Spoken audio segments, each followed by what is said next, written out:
अस्सलाम वालेकुम। मैं रिक्वेस्ट करूंगी सब अपनी अपनी सीट पर बैठ जाएं। I welcome all of you on behalf of India Islamic culture centre and Kama trust. आज जिस शख्सियत के लिए हम सब यहाँ इकट्ठा हुए हैं वो अपने आप में एक फेस्टिवल है। मैं शुक्रिया अदा करती हूँ सलमान खुर्शीद साहब का कि जिनकी सरपरस्ती में हम ऐसे प्रोग्राम ऑर्गेनाइज कर रहे हैं। पिछले कुछ दिन पहले भी हमने खुसरो के ऊपर एक प्रोग्राम किया था, वो भी इतना ही अच्छा था और आज उम्मीद करते हैं कि आप सबको इस प्रोग्राम में बहुत मज़ा आने वाला है। ख्वाजा अहमद अब्बास साहब, उनकी पहचान सिर्फ एक नॉवेलिस्ट या फिल्मी राइटर की नहीं थी, बल्कि उनकी तहरीरों कहानियों का मकसद समाजी बेदारी, बराबरी, कौमी यकजहती और आम आदमी की आवाज़ को बुलंद करना और उनके मसले मसाइल पर रोशनी डालना था। ख्वाजा अहमद अब्बास साहब का कलम सिर्फ कहानियाँ नहीं लिखता था, बल्कि ज़माने की नब्ज़ को महसूस करके इंसानियत का पैगाम दिया करता था। उनके लिए सिर्फ मैं यही कह सकती हूँ कि हर आदमी को उनको समझना बहुत आसान नहीं था।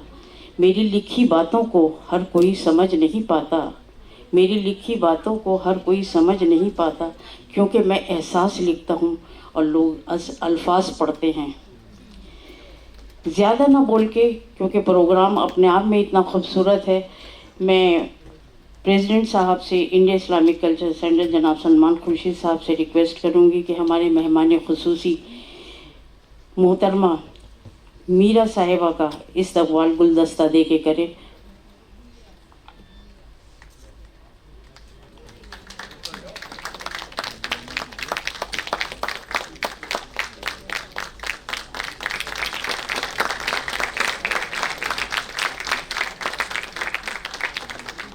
फर्रुखनाथ साहिबा कहाँ हैं, वो भी आ जाएं।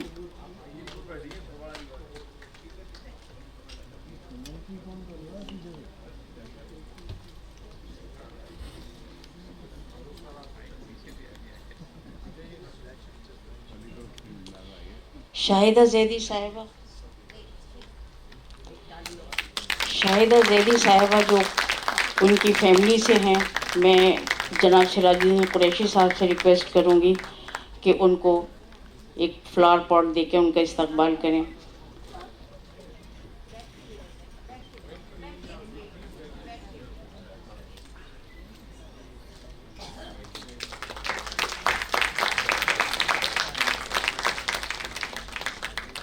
मैं रिक्वेस्ट करूंगी प्रेसिडेंट साहब से डॉक्टर फारूक साहब का इस्तकबाल करें। दोनों एक दूसरे का कर सकते हैं, खुशी का मौका। सैयदा साहिबा, आप कहाँ जा रही हैं? आपके वो सैयदा साहिबा, आपसे तो इतना पुराना ताल्लुक़ है कि बस आपके लिए सिर्फ मैं यही कह सकती हूँ कि किसी दोस्त ने दूसरे दोस्त से पूछा कि दोस्ती का मतलब क्या है। दोस्त ने जवाब दिया, अगर दोस्ती में मतलब है तो फिर दोस्ती क्या है। तो सैयदा साहिबा का इस्तकबाल करें।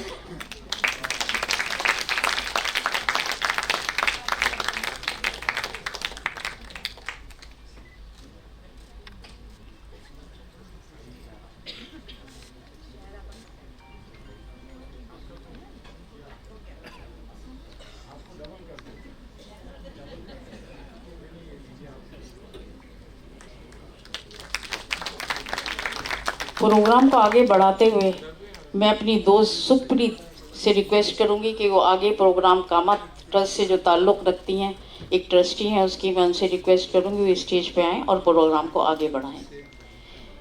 सुखप्रीत साहिबा।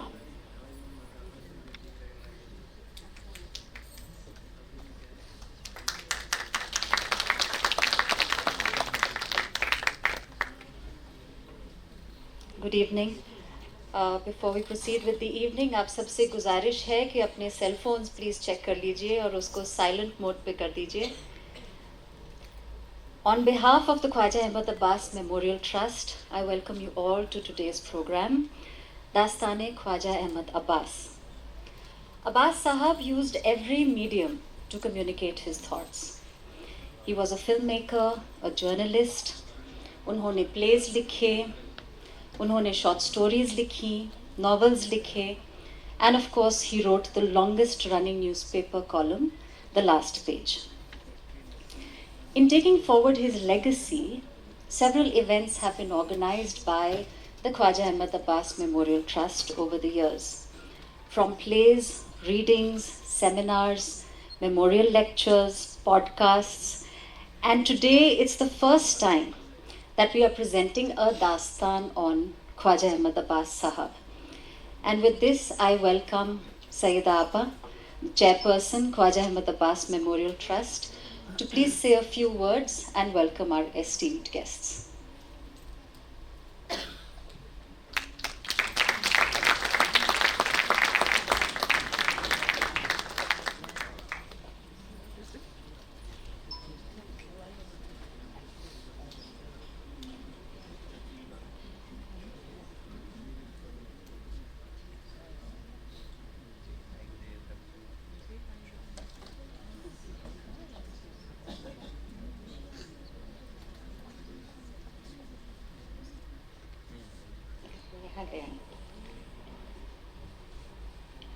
मोअज़्ज़ज़ ख़वातीन हज़रात, इस वक्त लगता है कि अब्बास साहब की रूह हमारे कहीं नहीं कहीं हमारे सरों पर मंडला रही है और वो मुस्कुरा रहे हैं कि अब क्या मेरी ज़िंदगी के बारे में दास्तान गोई होगी। मैं कुछ ज़्यादा नहीं कहना चाहती, मैं सिर्फ 3 ज़ावियों से उनकी शख्सियत के पहलू 3 ज़ावियों से करना चाहती हूँ। लाइफ, रेवोल्यूशन और मौत। And I am just going to quote from Abbas Sahab's own writings of films. Epigraph उनकी एक ऑटोबायोग्राफी थी, I am not an island. शुरू उन्होंने किया था एपिग्राफ से, जो John Donne 17th century poet and a very renowned poet of English literature. Just one quote from John Donne: "No man is an island entire of itself. Every man is a piece of the continent. Every man's death diminishes me because I am involved with mankind. And therefore, do not seek, for all of you, do not seek for whom the bell tolls. It tolls for thee." This is his epigraph. I am not an island. Second, his revolution.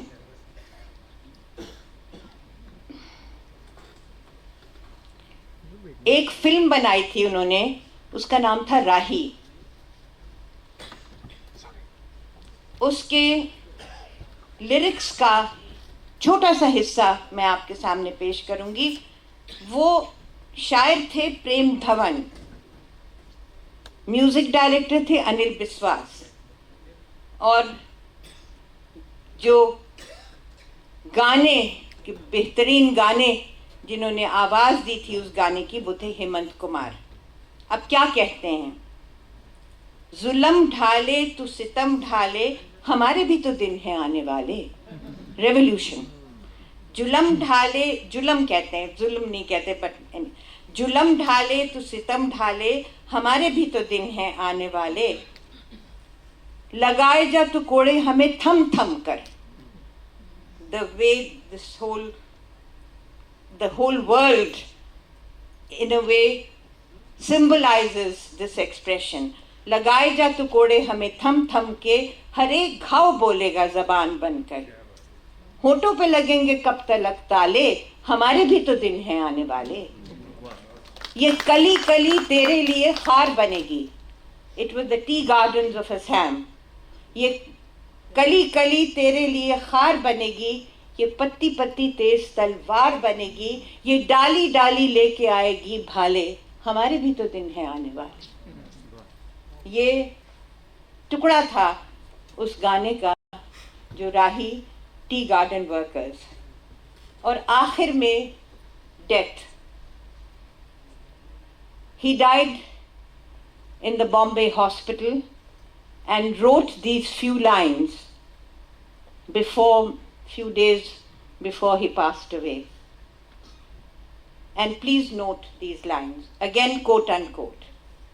Here I was involved with mankind in life. Here in life I was involved with mankind, and mankind was involved with me.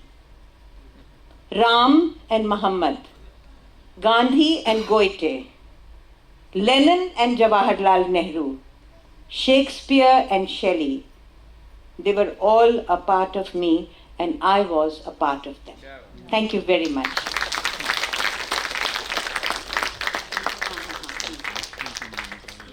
तो अब मैं गुजारिश करती हूँ, मुझे सुप्रीत ने याद दिलाया कि I have to continue this, and I'm really honored to invite Meera Kumar,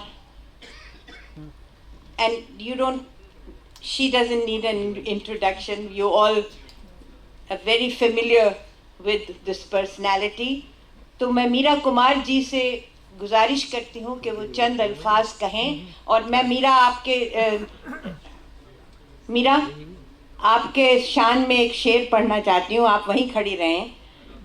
वो आए घर में हमारे, खुदा की कुदरत है, हम कभी उनको कभी अपने घर को देखें. बहुत मुबारक आप.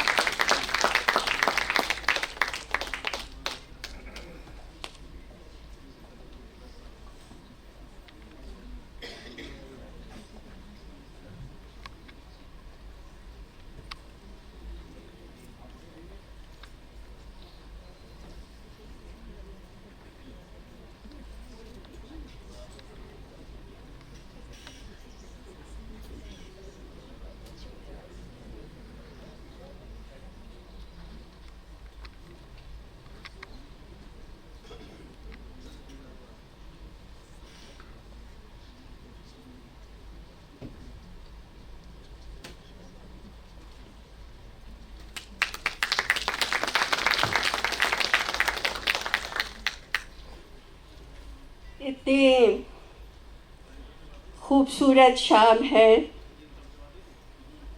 बाहर भले ही तेज़ गर्मी हो, मगर यहाँ पर ये जो ठंडक है सिर्फ एसी की नहीं है. ये वो जो ठंडक है वो हम सबको सुकून पहुँचाने वाली ठंडक है. सईदा जी ने मुझे बुलाया, मैं किन अल्फाज पे उनका शुक्रिया अदा करूं. यहाँ आकर एक और फ़ायदा ये हो गया कि आप सबसे भी मुलाकात हो गई. आप में से बहुत को मैं अरसे से जानती हूँ, बल्कि मैं कहूँगी कि मैं इस उम्र में ये कहने के लायक मैं हो गई हूँ कि आप में से बहुतों को मैं 2 पीढ़ियों से जानती हूँ. बहुत नज़दीकी रिश्ता रहा है. आज आपसे यहाँ भेंट करके बहुत खुशी हो रही है, क्योंकि ये जो मंच है ख्वाजा साहब के याद में तो है ही, मगर ये एक मौका है जो हम हिंदुस्तान के लोग अपने दिलों को टटोलें और ये अपने आप से, यहाँ की हवाओं से, यहाँ की मिट्टी से वायदा करें कि वो जो उसूल लेकर वो जो जुनून लेकर ख्वाजा साहब ने इस दुनिया में 72 साल गुजारे, उन उसूलों को उसी जुनून के साथ हम आगे बढ़ाते चलेंगे। हर वक्त साथ नहीं देता है, कभी कभी वक्त इम्तिहान भी लेता है। तो जब साथ देने वाला वक्त है वो मजबूती दे देता है, और जो इम्तिहान लेने वाला वक्त है उस मजबूती का इम्तिहान लेता है। तो ये वही वक्त है जो इम्तिहान लेने का हम सब के लिए सामने एक सवाल बनकर खड़ा है। कभी मैं पढ़ रही थी ख्वाजा साहब की ज़िंदगी, और मैं ताज्जुब कर रही थी कि इतने कम वक्त में इतना कुछ उन्होंने कैसे कर लिया। 74 तो किताबें लिख डाली, किताब तो हम भी लिख रहे हैं। वो 2-3 किताबें लिखते लिखते बरसों गुजर गए, और उन्होंने 74 किताबें लिख डाली, 90 कहानियाँ लिख डाली, और 40 फिल्मों की स्क्रिप्ट लिख डाली। मैं बहुत छोटी थी तो फिल्म थी जो पूरे समझिए एशिया में, दुनिया में जिसने सबको जगा दिया। आवारा हूँ बहुत दिनों में, भी कुछ साल पहले मैं गई थी, मंगोलिया गई थी, तो वहाँ पे लोगों ने मुझे आवारा हूँ सुनाया इतने सालों बाद। तो कुछ चीज़ें होती हैं जो ख़त्म नहीं होती। तो ब्लिट्स, अब बॉम्बे क्रॉनिकल में 1941 से लिखने लगे, और लिखने लगे तो फिर ब्लिट्स में लिखने लगे। अब तो ब्लिट्स बंद हो गया है। जब हम छोटे थे और कॉलेज में भी पढ़ते थे तो ब्लिट्स के लिए इंतज़ार किया करते थे कि इसमें सब चटपटी चीज़ें होती हैं। और तो उसका वो लिखते थे, कह रहे हैं कि वो जब आखिरी उनका था वक्त, उससे भी 1 हफ्ता पहले भी उन्होंने कॉलम लिखा, द लास्ट पेज, ब्लिट्स में। तो 47 ईयर्स, 47 साल किसी कॉलम को लिखते जाना लगातार, ये भी अनहोनी बात है। एक चीज़, मैं छोटी थी तो मैंने एक फिल्म देखी थी, परदेसी, आपने देखी थी? It was made in collaboration with Russian film makers.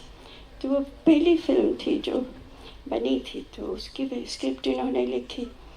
तो वो धरती के लाल, अब वो फिल्म कैसे बनाई कि ना तो कोई तामझाम नहीं था, खाली वो शूट कर रहे थे, कोई स्टूडियो नहीं था, कोई मंच नहीं था, कोई स्टेज नहीं था, और सब उसको देख के सब रोने लगे अकाल की। तो दिलों को छू दे, ऐसी उनमें ताकत थी। झकझोर दे, ये ताकत थी। झकझोर देना बहुत ज़रूरी है। बहुत से लोगों को ज़रूरत पड़ती है, अब सबको ज़रूरत पड़ती है कि उठा दे हमको, कोई जगा दे, रोशनी दिखा दे, आगे का रास्ता बता दे, ऐसी ज़रूरत पड़ती है। तो उन्होंने ये किया है। मैं बहुत बहुत बधाई देना चाहती हूँ मेमोरियल ट्रस्ट को, ख्वाजा साहब के बाद में जो बना है, कि उन्होंने उनके इस शमा को जला करके रखा है। तो बहुत, और मुझे बुलाया है, मैं क्या कि कैसे कहूँ कि मैं कितना मुझे कितना अच्छा लग रहा है यहाँ आकर इस मंच पर खड़े होकर। और ईदा जी बैठी हैं, सलमान जी बैठे, तो बहुत ही खुशी महसूस हो रही है। आप लोगों से बात करके मौका दिया है, बहुत बहुत ये मैं आपको कहना चाहूँगी कि आप सेहतमंद रहें, खुश रहें जिंदगी, और खुशियों का इंद्रधनुष रोज आपकी ज़िंदगी में खिले, और एक खूबसूरत दुनिया को, ठीक है चल रहा है, हम सब उससे बहुत दुख होता है हमको कि ये जो लड़ाई चलती है तो हमें दुख होता है, अत्याचार होता है तो दुख होता है, फिर भी मैं मानती हूँ कि ये दुनिया बहुत खूबसूरत है। तो इस खूबसूरत दुनिया को और भी खूबसूरत बनाने के लिए आप यहाँ 100 साल से भी ज़्यादा वक्त गुजारें।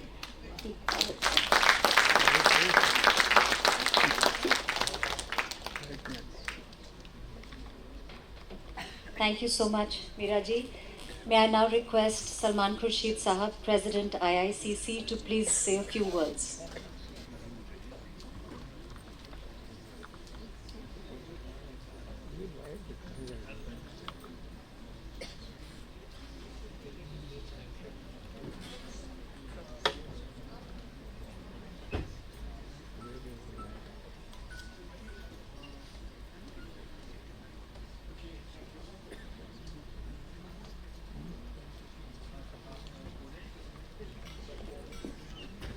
आज की मेहमान खुसूसी मीरा कुमार जी और सईदा आपा और आप सभी मौजूद साथी, आप लोगों ने सब यहाँ आकर बड़ी गर्मजोशी से आपने इसका इस्तकबाल किया है।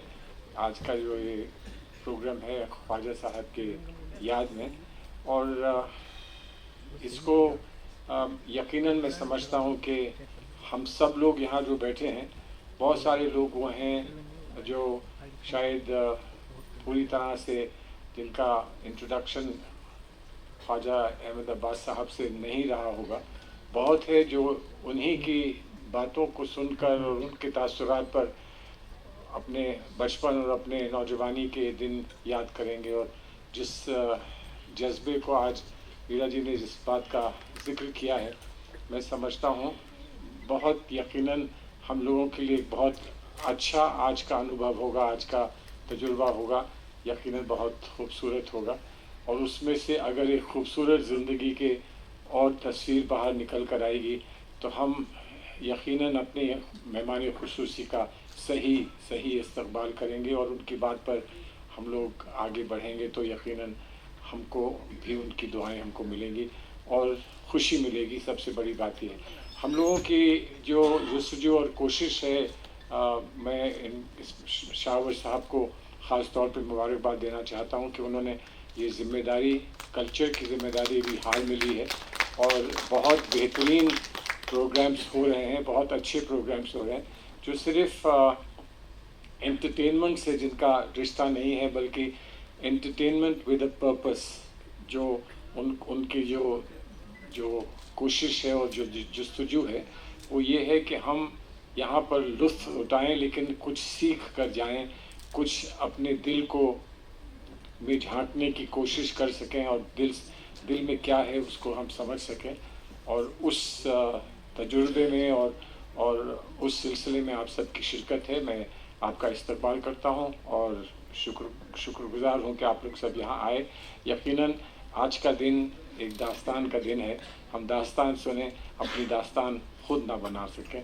बहुत बहुत शुक्रिया आपका।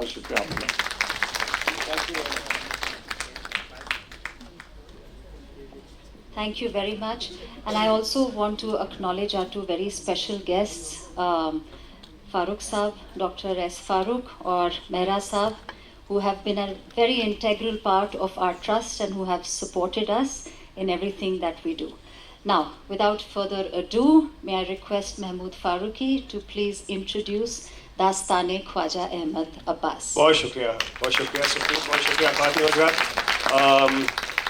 जब शोतिजीत रे शतरंज के खिलाड़ी फिल्म बना रहे थे तो उन्होंने बहुत मशहूर फिल्म मेकर रिचर्ड एटनबरो से कहा उसमें एक रोल करने को। आप जानते हैं उन्होंने बाद में गांधी फिल्म बनाई।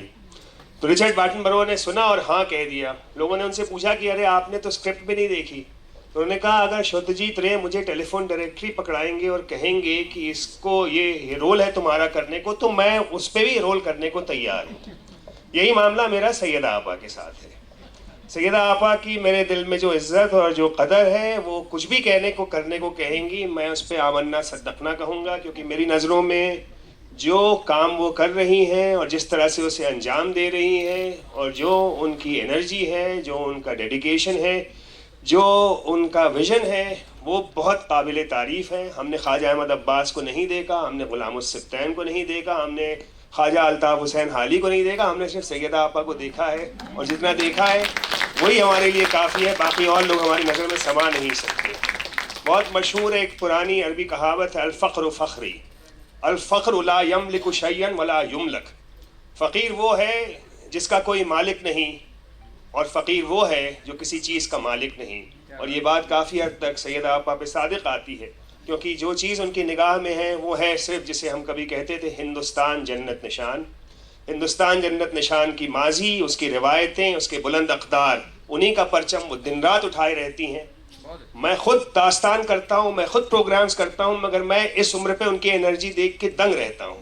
कोई दिन नहीं गुजरता जिस दिन या तो मौलाना आज़ाद पे या हज़रत अमीर खुसरो पे या ख्वाजा अहमद अब्बास पे या किसी और पे जलसा, किताब, खुद स्टेज पे आके पेश करना, खुदा लंबी उम्र ना दे, अगर दे तो इतनी एनर्जी दे जितनी सैयदा आपा के पास है, ताकि वो कारामद ज़िंदगी हम गुजार सकें। तो ये अब ये दास्तान ख्वाजा अहमद अब्बास बहुत कम वक्त में तैयार हुई, क्योंकि सैयदा आपा के साथ हम लोगों की मीटिंग चल रही थी यहीं इंडिया हैबिटेट सेंटर में, और इमरान साहब जो साहिबजादे उनके साथ काम करते हैं, मेरा ख्याल है मिश्रा जी भी थे और हम लोग 2-4 लोग थे, मेरा साहब थे, बहुत बुज़ुर्ग हस्ती हमारे। और वहीं उन्होंने कहा कि 8 जून को ख्वाजा अहमद अब्बास साहब की सालगिरह है या उनकी यौम पैदाइश है, तो आप उस पर दास्तान करिए। और शायद 1-1.5 महीने का वक्त था और उस कलील से अरसे में दास्तान हो भी गई और तैयार भी हो गई और पेश भी की जा रही है, जो यकीनन एक मुआज़ा है। और ये मुआज़ा सिर्फ इसलिए मुमकिन है क्योंकि इसमें सैयदा आपा का इल्तिमास था। तो मैं इस दास्तान को पेश जिन्होंने लिखा है, सिब्तैन शाहिदी साहब, उनको बुलाना चाहता हूँ। दास्तान गोई कलेक्टिव के बड़े कलीदी मेंबर हैं। इन्होंने इसके पहले दास्तान राज कपूर लिखा है और ये दास्तान बहुत कम वक्त में लिखी है, और ये 2 जुमला कहेंगे, उसके बाद हम लोग फिर दास्तान शूट कर देंगे। शुक्रिया महमूद भाई, अनुषा।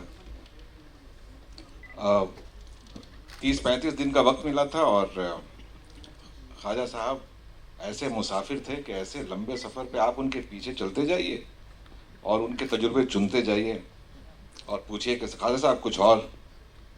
वो मुड़ के कहते हैं कुछ मिला? हमने कहा नहीं मिला। 500 पेज की उनकी ऑटोबायोग्राफी, इतनी सारी फिल्में, इतने गाने, तमाम चीज़ों को पढ़ना भी था, लिखना भी था, लेकिन कितना इंसाफ कर पाए हैं हम, जानने वाले जानेंगे। शुक्रिया। देखते हैं इतना बड़ा दरिया हमने कतरे में कैसे प्याले में जमा किया है। हौसला अफजाई कीजिए। बहुत शुक्रिया। बहुत शुक्रिया। आज इस दास्तान को पेश करेंगे मेरे सबसे पुराने टीम के मेंबरान और हिंदुस्तान में मेरे बाद सबसे पुराने दास्तान गो राणा प्रताप सेंगर और राजेश कुमार। उनको स्टेज पे बुलाने से पहले मैं फिर से शुक्रिया अदा करना चाहता हूँ सलमान खुर्शीद साहब का, जो हमारे बुज़ुर्ग हैं। हमेशा उनकी इल्तिफ़ात और इनायत हम पर रही। इस्लामिक सेंटर को वो बिल्कुल नई डायरेक्शन में ले जाना चाहते हैं और अल्लाह उनको और इसके लिए हौसला दे, एनर्जी दे और उनकी राह हमवार करे। फ़ारूक साहब, मेहरा साहब और सैयदा आपा के साथ जुड़े हुए तमाम लोग, और ये उनकी शख्सियत है कि वो सबको जोड़े रहती हैं और कभी कभी तो मैं कहूँगा जोड़े नहीं रहती, जकड़े भी रहती हैं। तो ये उनका कमाल है और हम सब उनके लिए, इसके लिए उनके सामने लब्बैक कहते हैं, क्योंकि वो हमारे लिए मशाल राह हैं और ये मशाल रोशन रहे। तो आज भी राणा प्रताप सेंगर और राजेश कुमार। तो मैं ज़्यादा इनका तारुफ नहीं करूँगा, क्योंकि फिर से कहते हैं कि मुश्क की बबोयत, न कि की अत्तार बगोयत। मुश्क वो है मस्क जो खुद महके, यानी अत्तार के कहने पे, इत्र बेचने वाले के कहने पे अगर आप उस पर मानेंगे तो क्या मानेंगे, ये खुद महके, आप इन्हें देखें। बहुत शुक्रिया।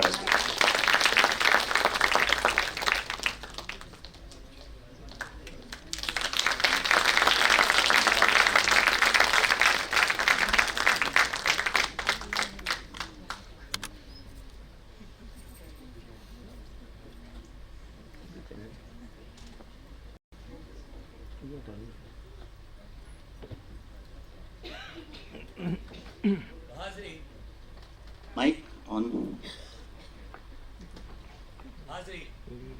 आया अभी तक ये वाला ठीक, शुक्रिया। तो हाजिरी, सबने दो दो बातें कही हैं, मैं सिर्फ एक बात कहूंगा और फिर शुरू करूंगा कि दास्तान गोई का जो ये फन है, ये जबानी फन है, सुनने सुनाने का फन है। तो परफॉर्मेंस दोनों तरफ से होता है। हम यहाँ से कोई बात कहेंगे और अगर आपको वो बात अच्छी लगे तो आप कहेंगे बहुत बहुत शुक्रिया, और अगर बात अच्छी ना लगे तो वक्त का तकाजा है कि खामोशी से बैठे। और एक मोबाइल होगा आपके पास। जब अब्बास साहब थे उस वक्त मोबाइल नहीं था, तो हम उसको अभी ना ही चालू करें तो अच्छा है। शुरू। तो हाज़रीन, दास्तान गोई की इस महफिल में आप सबका खैर मकदम है। हजार घर हजार दर, ये सब हैं अजनबी मगर खबर नहीं कि अब किधर मुड़ेगी अपनी रह गुजर। यहाँ से जाएंगे कहाँ, अमान पाएंगे कहाँ। ये जिंदगी की बेबसी, ये बेबसी की जिंदगी, ये बेबसी की जिंदगी। केकरा केकरा नाम बताऊं इस जग में बड़ा लुटेरवा हो। केकरा केकरा नाम बताऊं इस जग में बड़ा लुटेरवा हो। केकरा केकरा नाम बताऊं। एक हुए बिन काम न चली है, अरे एक हुए बिन काम न चली है। सुनो किसान मजदूरवा हो। केकरा केकरा नाम बताओ इस जग में बड़ा लुटेरवा हो। केकरा केकरा नाम बताऊं। जुल्म सितम का नाम मिटाओ, अरे जुल्म सितम का नाम मिटाओ। एक हो के सब भैया हो। केकरा केकरा नाम बताओ इस जग में बड़ा लुटेरवा हो। केकरा केकरा नाम बताओ। आप लोग चाहें तो तालियां बजा सकते हैं।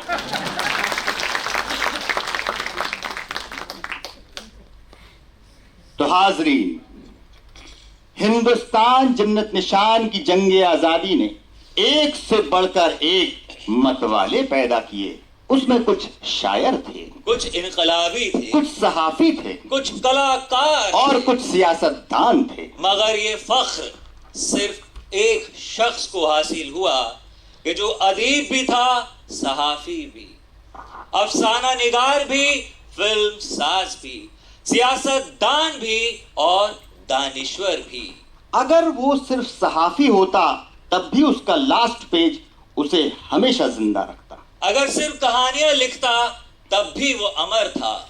अगर वो सिर्फ फिल्में लिखता तो आवारा श्री 420 बॉबी उसे हमेशा जिंदा रखती। अगर सिर्फ फिल्में बनाता तो धरती के लाल, परदेसी, शहर और सपना जैसी फिल्में उसकी दायमी बका के लिए काफी थी। हाज़रीन, ये तुर्रा इम्तियाज बहुत ही कम लोगों को हासिल होता है कि कह सके जहां हम पहुंचे वहां कामयाब आए। तो ऐसे बिरले, अबकरी, वतन परस्त, उसूल पसंद और इनकलाबी शायर का नाम था ख्वाजा अहमद अब्बास, जिसने कलम को अखबार में चलाया, अफसाने में भी, नॉवल में भी, फिल्म के पर्दे पर भी और समाज के ज़मीर पर भी, उर्दू में भी और अंग्रेजी में भी। अगर आज वो जिंदा होता तो कहता मखदूम की तरह कि पत्तियां खड़की तो समझा लो आप आ ही गए।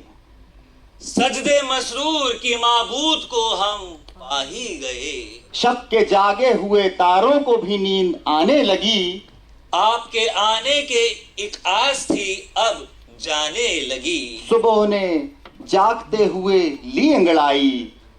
ओ सबा तू जो आई तू भी अकेली आई। मेरे महबूब मेरी नींद उड़ाने वाले, मेरे मस्जूद मेरी रूह पे छाने वाले, आ भी जा ताकि मेरे सजदों का अरमा निकले, आ भी जा कि तेरे कदमों में मेरी जान निकले, आ भी जा कि तेरे कदमों में मेरी जान निकले, आ भी जा कि तेरे कदमों में मेरी जान निकले।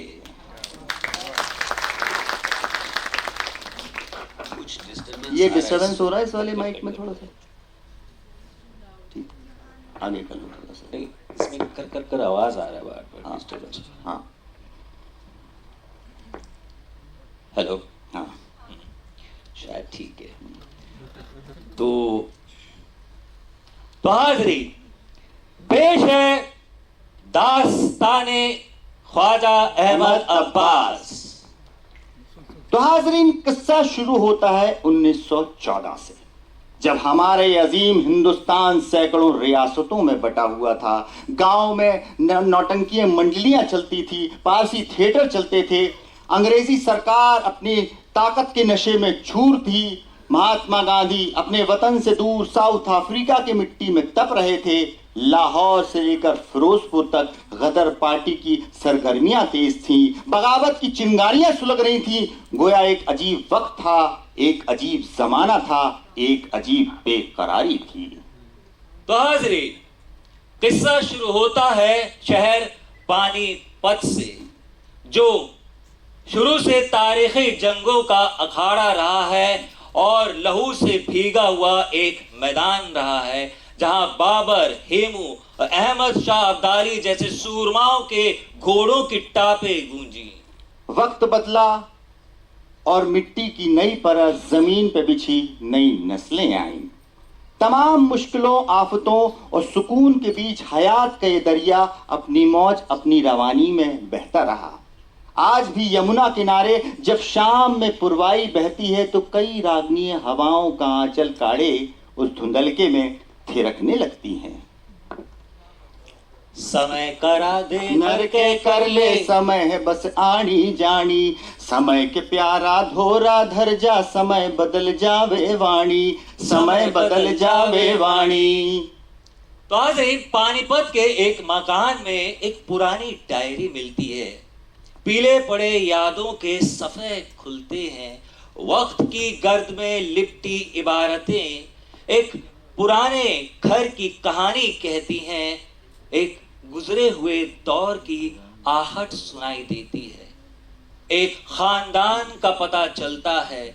इस खानदान का शिजरा शुरू होता है मदीना से, सहाबा अबू अयूब अंसारी से।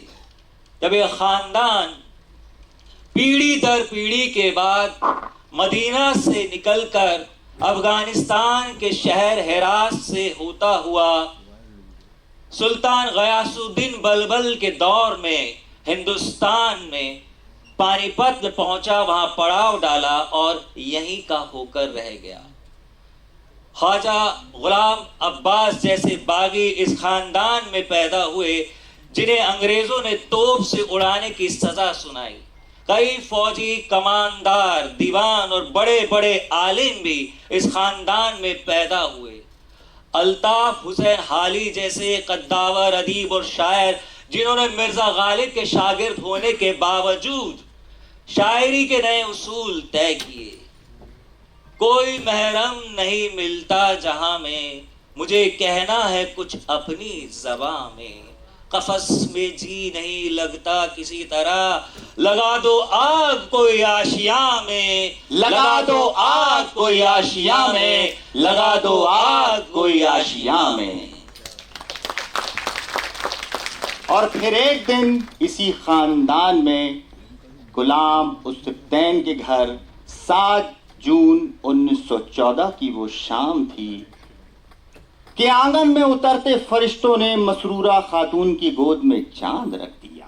ख्वाजा अहमद अब्बास पैदा हुए, कान में अजान दी गई, अकीके में बाल उतारे गए और उसके वजन के बराबर की चांदी बांटी गई। आसपास की औरतें इकट्ठा हो गई और ढोलक पे थाप पड़ी, बारो घी के दिए ना भैले आमना के ललना बारो, घी के दिए ना भैले आमना के ललना बारो, घी के दिए ना आमना के ललना।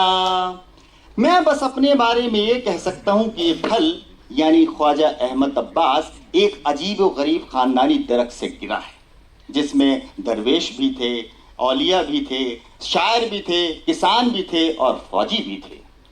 नाना ख्वाजा सज्जाद हुसैन ने पानीपत में लड़कियों के लिए पहला स्कूल कायम किया। अब्बास के वालिद यूनानी दवाओं के बड़े कारोबारी थे। अब्बास ने अपने वालिद से खुददारी, उसूल पसंदी और इंसानी बराबरी का जज्बा सीखा और अपनी वालिदा से आज़ाद ख्याली। उनके घर का माहौल ही उनकी पहली तालीम गाह बना। दादी हक्को ने भी उनकी तरबियत में अहम किरदार अदा किया। गांधी की पक्की पैरोकार थी। कांग्रेस और खिलाफत कमेटी की तमाम बैठकों में शरीक होती थी और चरखे और करगे पर सुबह से शाम तक कपड़ा बुनती। एक बार गांधी जी आए तो उन्हें गमछा बनाकर दिया और बोली, भाई ये तो हमारे घर का हथियार है।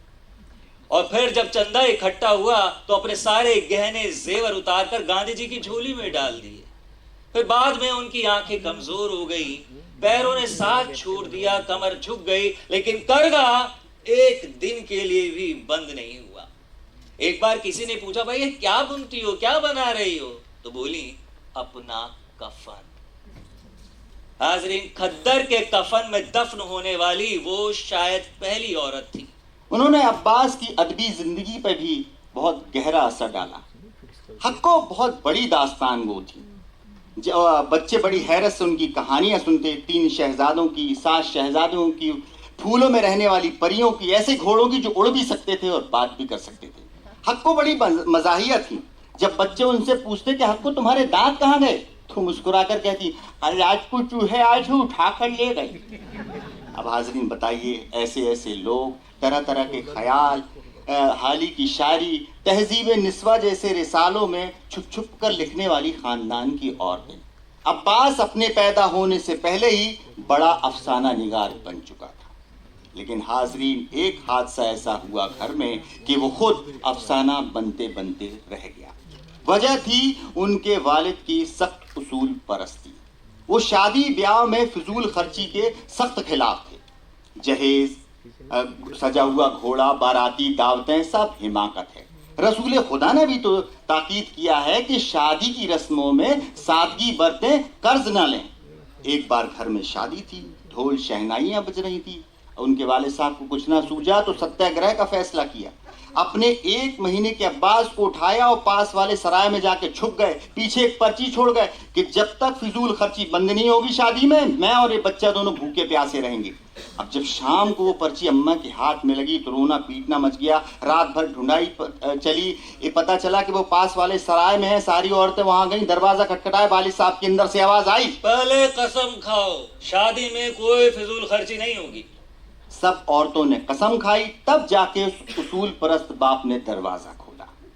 हाजरीन, सत्याग्रह तो कामयाब हो गया, लेकिन अब्बास की जिस्मानी कमजोरी और जरा सी ठंड में बीमार पड़ जाने की कमजोरी जो है उसी रात की देन है। खैर, अब्बास कुछ बड़े हुए, स्कूल जाने लगे और घर के माहौल के हिसाब से मिजाज में बेबाकी आ गई। एक बार स्कूल इंस्पेक्टर ने बच्चों से पूछा कि बताओ कि अंग्रेजी हुकूमत की नेमतें क्या हैं? एक बच्चा खड़ा हुआ, जनाब इंस्पेक्टर साहब, बरतानवी हुकूमत ने हमारे लिए बनाई हैं सड़कें, रेलें, डाकखाने, शिफाखाने। डाकखाने, शिफाखाने, शाबाश शाबाश, और बताओ और बताओ। अब्बास ने सुन रखा था कि आजादी के लिए लड़ रहे हिंदुस्तानियों को अंग्रेज जो है जेल में डाल देती है। तो कुछ काफिया मिलाया और कहा कि डाकखाने, शिफाखाने, और जोर से चिल्लाए, कैद खाने। वो इंस्पेक्टर चुपचाप वहां से भाग गया। अब्बा ने इस जुर्रत की हौसला अफजाई की और शाबाशियां दी। शायद बाप की इसी तरह की शाबाशियों ने उन्हें आगे चलकर हमेशा के लिए बागी बना दिया। 7वीं में दाखिले के बाद अब्बा ने अब्बास को कोई तोहफा देना चाहा तो अब्बास ने कहा, भाई मुझे वो अखबार मंगवा दीजिए जो आप दिल्ली से लाते हैं। ये सुनकर अब्बा खुश भी हुए और हैरान भी। उन्होंने कहा कि भाई एक समझदार लड़के को दुनिया की ओर खुलने वाली एक खिड़की चाहिए होती है, और अखबार का असली काम यही है, दुनिया की एक खिड़की बनना। एक दफा अब्बास ने अपने नौकर के लड़के को उल्लू का पट्टा कह दिया। वाले साहब बड़े खफा हो गए। उन्होंने भूखा प्यासा कमरे में बंद कर दिया, और जब तक अब्बास ने उस लड़के से माफी नहीं मांगी उन्होंने दरवाजा नहीं खोला। यह अब्बास की जिंदगी का सबसे बड़ा सबक था। लेकिन अब्बास की दुनिया के रोशनदान थे उनके बड़े चचेरे भाई सैयदैन साहब, जिन्हें वो भाईजान कहते थे। उनसे वो 10 साल बड़े थे। अलीगढ़ यूनिवर्सिटी में वो बहुत अच्छी डिबेट करते थे, वहाँ के मैगजीन के एडिटर थे। इंग्लैंड में उन्होंने एमएड किया था और 22 साल की उम्र में प्रोफेसर बन गए थे। अपनी कौम परस्त तकरीरों की वजह से वो उन्होंने जिन्ना जैसे लोगों को चुप कर दिया था। तो अब्बास को भाईजान सैयदैन के पास अलीगढ़ भेज दिया गया, जहां 7वीं या 8वीं क्लास में उनका स्कूल में दाखिला हो गया। अब्बास कहते हैं कि भाईजान की रहनुमाई की वजह से उनके अंदर अदब, सिनेमा, ड्रामा और फन के लिए दिलचस्पी पैदा हुई। जब भाईजान के यहाँ दस्तरखान बिछता तो उनके दोस्तों में बड़ी दिलचस्प बहसें होती, एक दूसरे का मजाक उड़ाया जाता, तू मैं होती, अदब, इतिहास, सिनेमा पर बहसें होती। यहीं से फिल्में देखने का शौक पैदा हुआ और लिखने का भी। तो यहीं से उनको लिखने का शौक पैदा हुआ। और फिर अच्छा, तो उन्होंने बॉम्बे क्रॉनिकल्स को और हिंदुस्तान टाइम्स को कुछ छोटी खबरें नहीं, उन्होंने पहले अपना एक अलीगढ़ मेल एक अखबार शुरू किया, जिसमें सारी खबरें हाथ से लिखी हुई होती थी। तो प्रिंसिपल को पता चला तो अब्बास को बुलवा भेजा। क्या तुम इस साल भी फेल होने का इरादा रखते हो? जी नहीं। तो बंद करो ये सब। इस तरह अखबार अब्बास का बंद हो गया। उसी दौरान भाईजान ने उसे एक किताब पढ़ने को दी, the 4 just man, British parliament में बम रखने की कहानी। ये किताब पढ़कर अब्बास सोचने लगा कि ना जाने हमारे मुल्क में ऐसा कब होगा। और फिर उसकी हैरत की इंतहा ना रही जब कुछ ही दिनों बाद उसने अखबार में खबर पढ़ी कि आज की ताजा खबर, दो जवान भगत सिंह और बीके दत्त ने असेंबली में बम फेंक दिया, आज की ताजा खबर। पकड़े जाने के बाद भगत सिंह ने कहा था, हम चाहते थे कि बहरों को सुनाई दे। और फिर भगत सिंह ने वो मौलाना हसरत मोहानी का वो नारा बुलंद किया जो पूरे मुल्क में गूंज उठा, इनकलाब जिंदाबाद, इनकलाब जिंदाबाद। हाजरीन, मुल्क का माहौल ही कुछ ऐसा था कि बच्चे वक्त से पहले बड़े हो रहे थे, वरना किस 21 साल के लड़के को फांसी के फंदे से मोहब्बत होती। एक बार भगत सिंह ने अंग्रेजों को धोखा देने के लिए अपनी दाढ़ी कटवा ली। बुजुर्गों ने एतराज किया तो भगत सिंह कहने लगे, जब हमने देश की खातिर अपना सर कुर्बान करने का फैसला ले लिया है तो फिर दाढ़ी की अहमियत ही क्या। वाह, क्या डायलॉग मारा। हाजरीन, मुल्क में जिंदगी फिल्मी हो रही थी। यहाँ विलन थे, हीरो थे, देश की मिट्टी किसी के लिए माँ थी तो किसी के लिए माशूका थी। सेवा देश दी जिंदड़िए बड़ी औखी, गल्ला करनिया ढेर सुखालियां ने, जिना देश सेवा विच पैर पाया उन्हां लख मुसीबतां झलियां ने, उन्हां लख मुसीबतां झलियां ने। तो आजादी की लड़ाई अपने शबाब पर थी। कश्मीर से केरल तक पूरा देश उबल रहा था। फिर आया 25 मार्च 1931 का दिन। अब्बास सुबह अपने स्कूल पहुंचे, देखा उनका दोस्त ज़हीर बाबर कुरैशी खड़ा रो रहा है। पूछने पर उनके दोस्त ने उन्हें अखबार हाथ में थमा दिया। उन्होंने खबर पढ़ी, भगत सिंह और दूसरे साथी फांसी पर चढ़ा दिए गए। ये क्या हुआ? ये कैसे हुआ? ऐसा लगा जैसे किसी ने अब्बास का दिल अपनी मुट्ठी में भींच लिया हो। उनकी सांस कभी तेज होने लगी, कभी रुकने को हुई। लाइब्रेरी से खामोशी से निकले, रेलवे लाइन पार की और एक वीराने में जाकर रोने लगे और घंटों रोते रहे। उन अश्कों के साथ उनका बचपन भी हमेशा हमेशा के लिए रुखसत हो गया। बुझे मन से घर आए, दरवाजा बंद किया और मजमून लिखने बैठ गए कि भगत सिंह और उनकी वो अजीम शहादत उनके लिए और पूरी नस्ल के लिए आखिर क्या मायने रखती है। कागज पर गुबार निकलता गया और उनके बोझ, दिल का बोझ धीरे धीरे हल्का होता गया। उस दिन के बाद से अब्बास की जिंदगी में जब भी कोई दर्दनाक मूड आया तो उसने कलम उठा लिया। लिखना उसके लिए दर्द का इलाज बन गया। लिखना उसके लिए एक ऐसी खिड़की बन गया जहां रूह के सारे गम दर्द के बादल बनकर उड़ जाते हैं। तो हाज़रीन, अखबार बंद हो चुका था, लिखता कहां? तो इसलिए अब्बास ने बॉम्बे क्रॉनिकल और दिल्ली के हिंदुस्तान टाइम्स को छोटी छोटी खबरें भेजनी शुरू कर दी।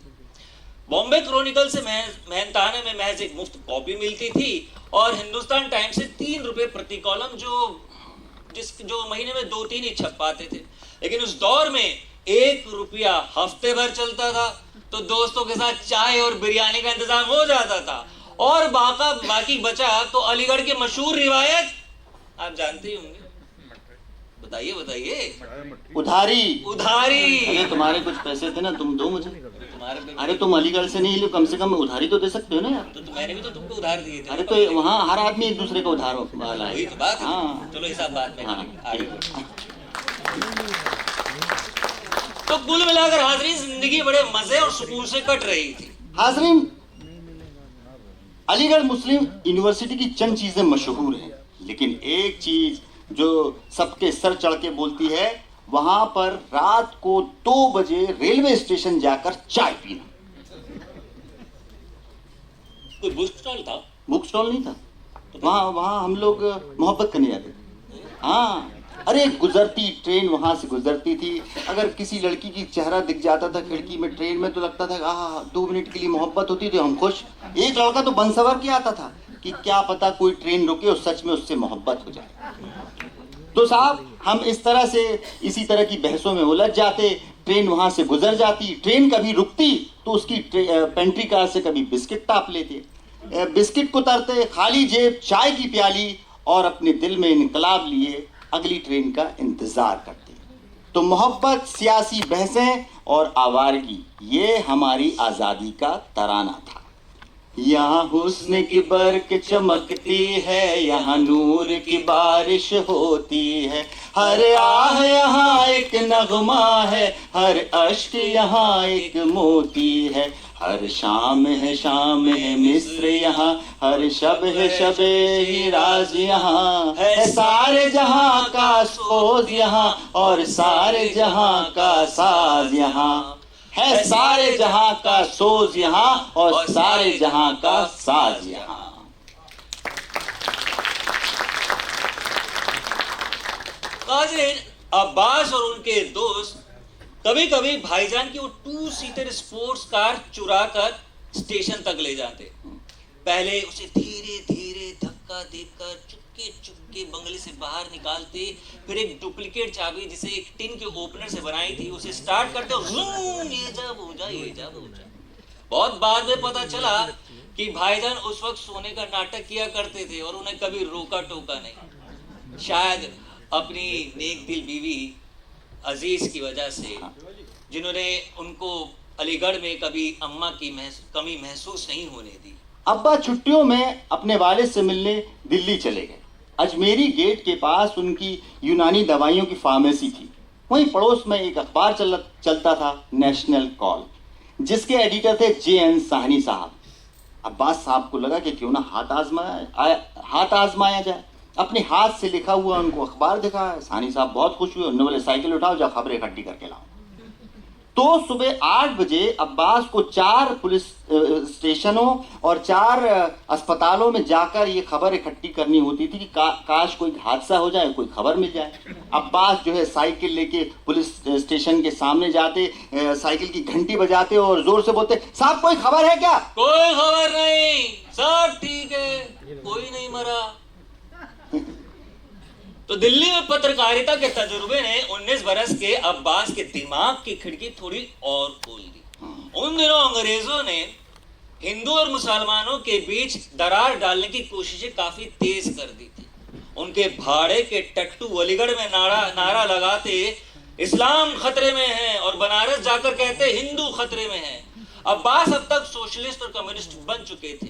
अब अंग्रेजी हुकूमत और फिरका परस्ती से मुकाबला करने के लिए अब्बास ने अपना नया अखबार अलीगढ़ ओपिनियन खोलने का फैसला किया और अखबार को हिट करने के लिए हाजरीन अब्बास साहब ने एक तरकीब निकाली कि किसी हादसे के होने से पहले ही उसकी खबर प्रेस में भेज दी जाए और बाद में खुद उस हादसे को अंजाम दे दिया जाए। मिसाल के तौर पर मुरादाबाद के एक सर मोहम्मद याकूब साहब जो हैं अलीगढ़ यूनियन में तकरीर देने आए। वो किसी अंग्रेजी कानून की तरफदारी करने वाले थे। अब्बास को मौका मिल गया, उन्होंने एक सनसनीखेज खबर बनाई और छापने को भेज दी। वहाँ अखबार छप रहा था और अब्बास यहाँ उस हादसे को अंजाम देने के जुगाड़ में लगे थे।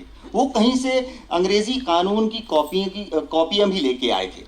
तो साहब थोड़ी देर तकरीर चलती रही। अब्बास देखते रहे। फिर एकदम से मंच पे आ गए, माइक पकड़ लिया और जोर जोर से नारे लगाने लगे और वो कॉपियां जो है हवा में उछाली और वहां से गायब हो गए। जब तक लोग समझ पाते कि हुआ क्या है, दूसरे दिन अखबार में हेडलाइन चीख कर कह रही थी कि अलीगढ़ मुस्लिम यूनिवर्सिटी के जलसे में व्हाइट पेपर का चीथड़े उड़ाए।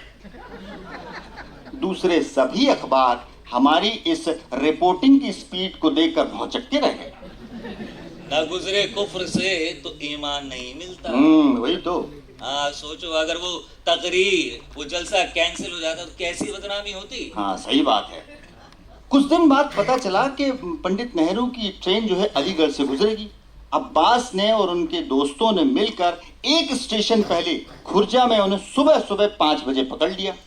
पंडित जी ने सबका गर्मजोशी के साथ इस्तकबाल किया। अब्बास ने सीधा सवाल दागा कि पंडित जी, हम अपने मुल्क में इनकलाब लाने में कैसे मदद कर सकते हैं?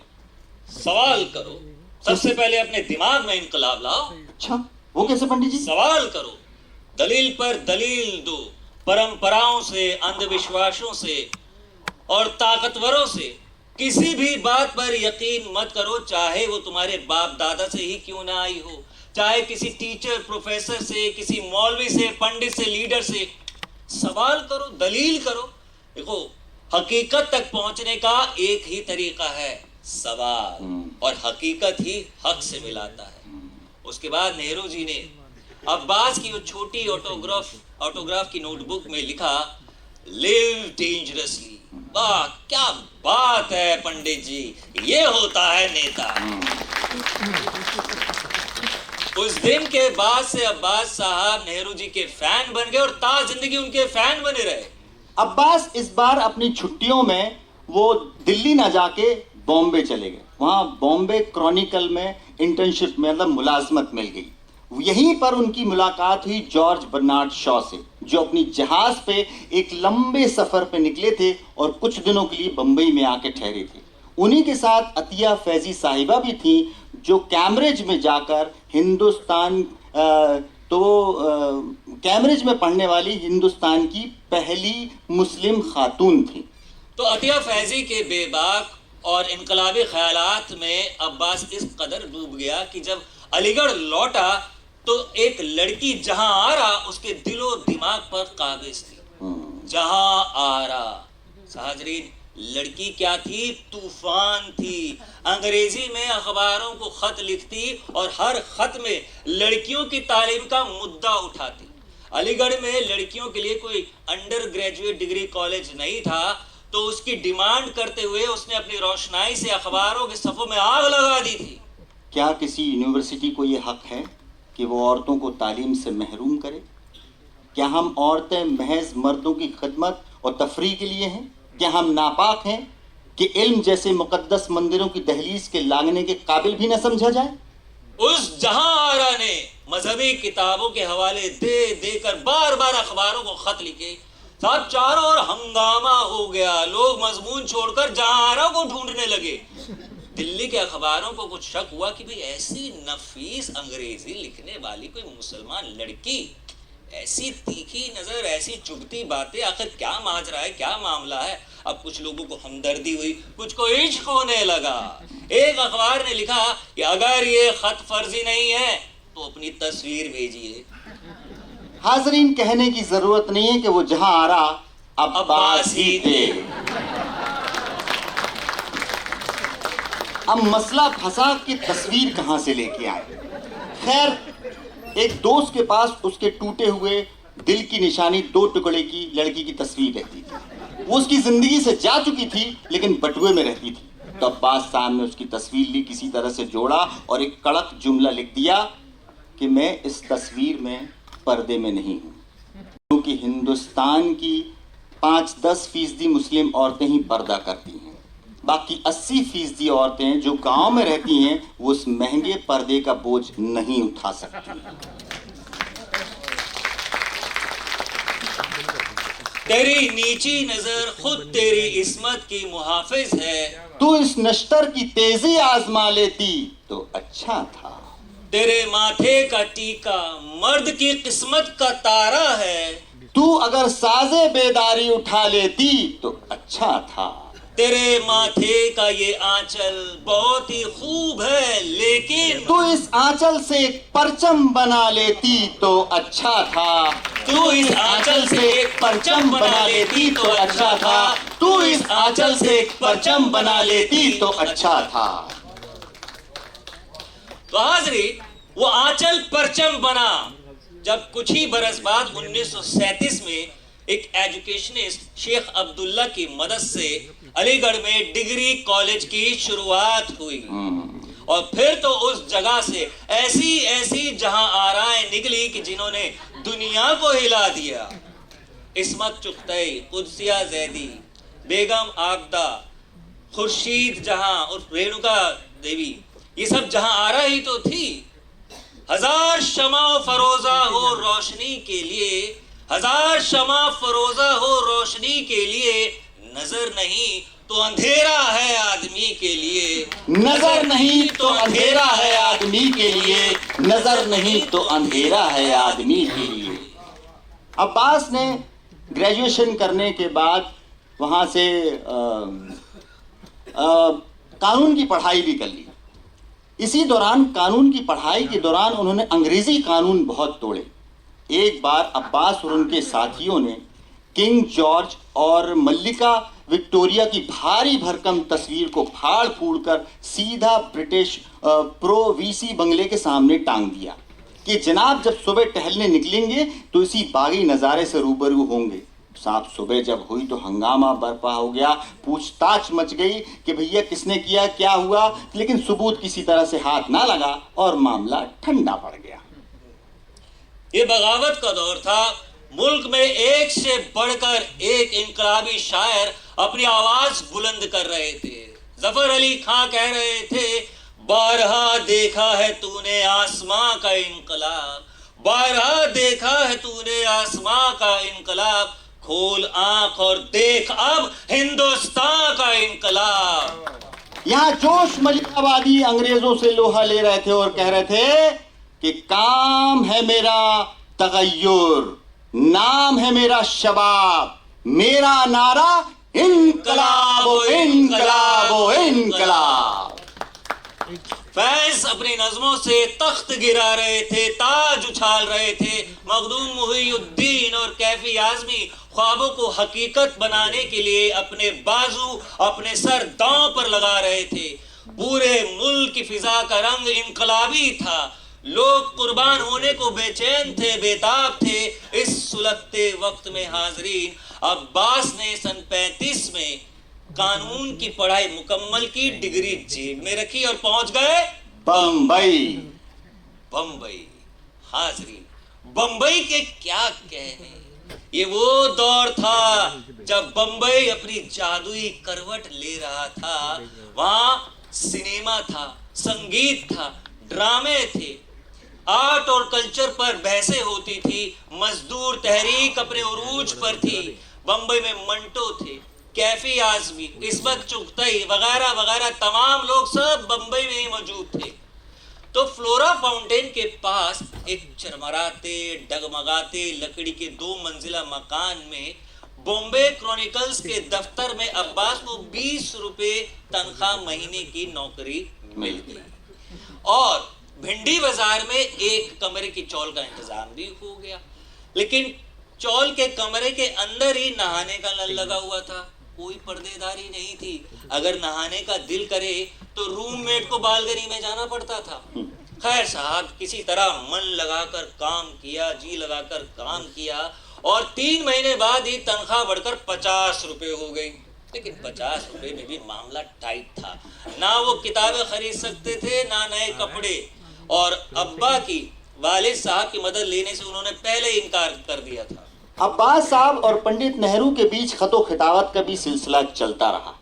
एक लाइन उनके जहन में हमेशा के लिए नक्श कर गई। वो कहते थे कि पूंजीवाद जब संकट में पड़ता है तो फांसीवाद का सहारा लेता है। हाजरीन, ये सन 1941 था जब पूरी दुनिया पर सेकेंड वर्ल्ड वॉर के बादल मंडरा रहे थे। मुसोलिनी और हिटलर के नापाक इरादे अपना रंग दिखा रहे थे। अब्बास के दिमाग में एक धुन सवार हो गई। उन्हें लगा कि जंग में दुनिया तबाह हो जाएगी, एक बार दुनिया की सैर करनी चाहिए। तो उन्होंने बहुत जी तोड़ मेहनत की, और 2 साल कड़ी मेहनत करने के बाद फिल्मी काम से तकरीबन 4000 रुपए इकट्ठा किए। अमेरिका और यूरोप के बड़े बड़े अदीबों की लिस्ट बना ली कि किस किस से मिलना है। कुछ कपड़े भी बनवा लिए। वो कोई सन 38 का। वो स्क्रीन थोड़ा ऐसे कर दो आप, इस तरफ। वो स्क्रीन जो लगाई है आपने उस तरफ कर दो।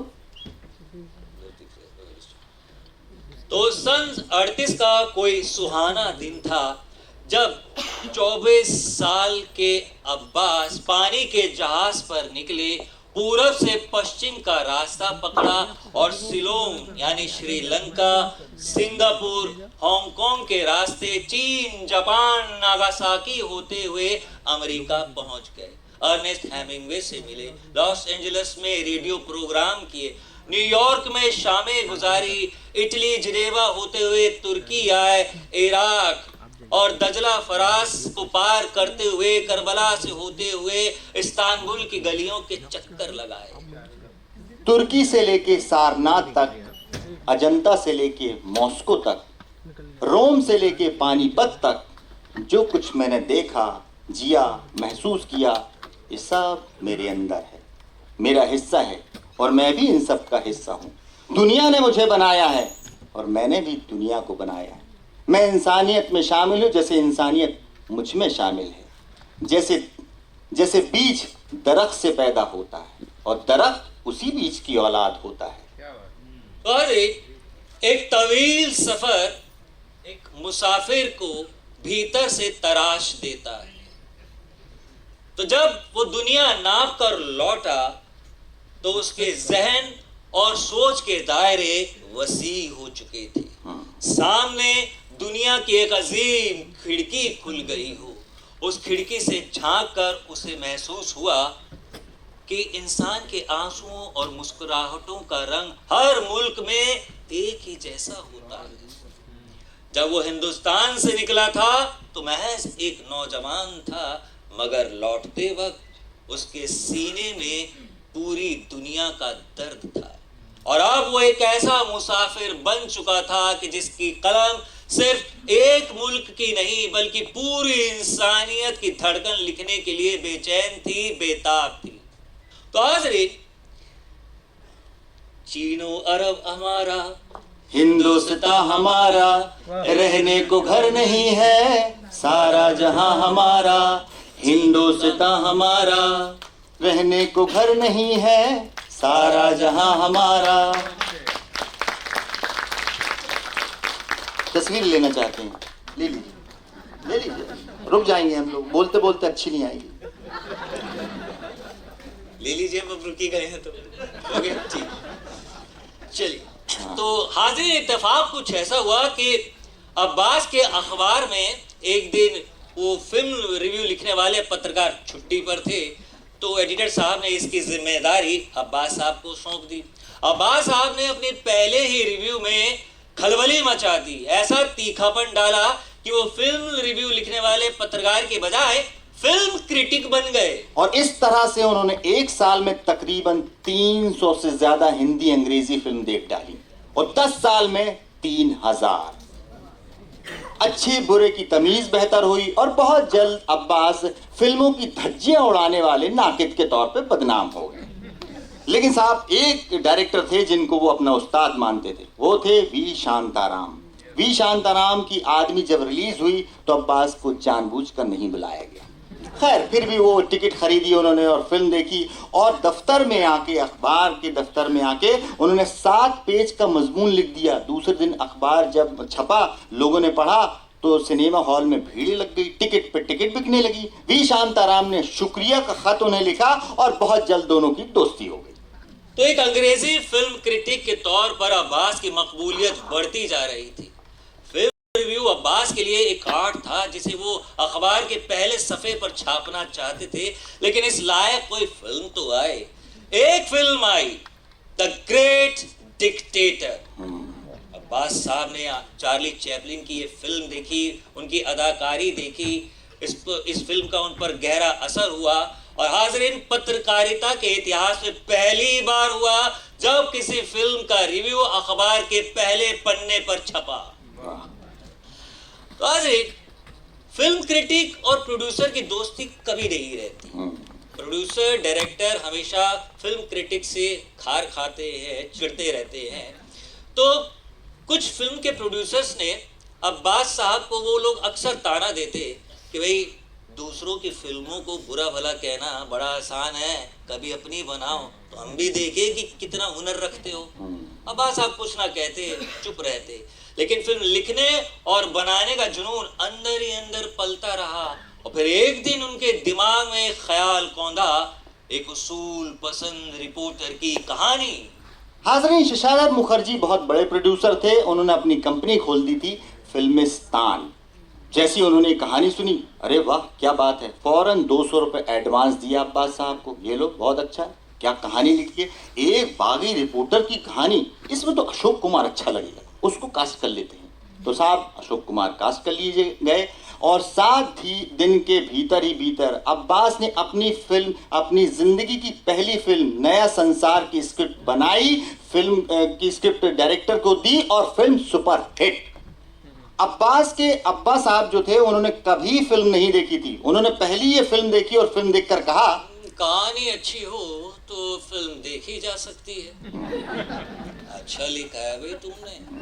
अब्बास का दिमाग 7वें आसमान पर। उन्होंने 3 फिल्में और साइन कर ली। तीनों के प्रोड्यूसर्स ने कहा कि ये लफ्ज नई टाइटल में जरूर है, नई दुनिया, नया तराना, नई कहानी, लेकिन तीनों ही फिल्में फ्लॉप हो गई। अब्बास साहब को समझ में आ गया कि फिल्में सिर्फ कहानी से नहीं बल्कि अच्छी टीम, लगन और मेहनत से बनती है। अब्बास साहब को अपना मकसद मिल गया था, अब वो अपनी फिल्म बनाने के ख्वाब देखने लगे। हाज़रीन, ये सन 41 था जब पूरी दुनिया पर सेकेंड वर्ल्ड वॉर का उरूज पर था, पूरा लड़ाई होने वाली थी। तो अब्बास ने अपने बॉम्बे क्रॉनिकल में संडे एडिशन का करंट अफेयर लिखना शुरू किया, और पहली बार 22 जून 1941 को लास्ट पेज पहली बार छपा। ये अपनी ज़िंदगी का, अपने ज़माने का एक बेहतरीन वैरायटी शो था। इसमें मुख्तलिफ रंग थे, अलग अलग अंदाज था, जिसमें अदब भी था, सिनेमा भी था, जंग भी थी, मोहब्बत भी था। और उसी दौरान उन्होंने अपनी पहली किताब आउटसाइड इंडिया भी लिख चुके थे, जो बहुत मशहूर हुई।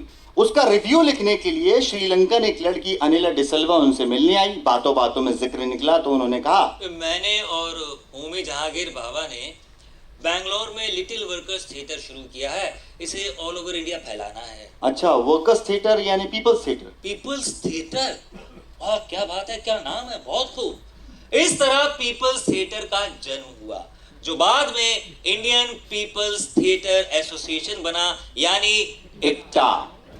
अब्बास के लिए इप्टा और इप्टा के लिए अब्बास, ये एक दूसरे के लिए हम किरदार बन गए थे। और इप्टा के गीत और उनके तराने और उनके नारे पूरे हिंदुस्तान में गूंज उठे थे। ये पूरब देश में डुग्गी बाजी फैला दुख का जाल, पूरब देश में डुग्गी बाजी फैला दुख का जाल, दुख की अग्नि कौन बुझाए, सूख गए सब ताल, जिन हाथों ने मोती रोले आज वही कंगाल, साथी आज वही कंगाल।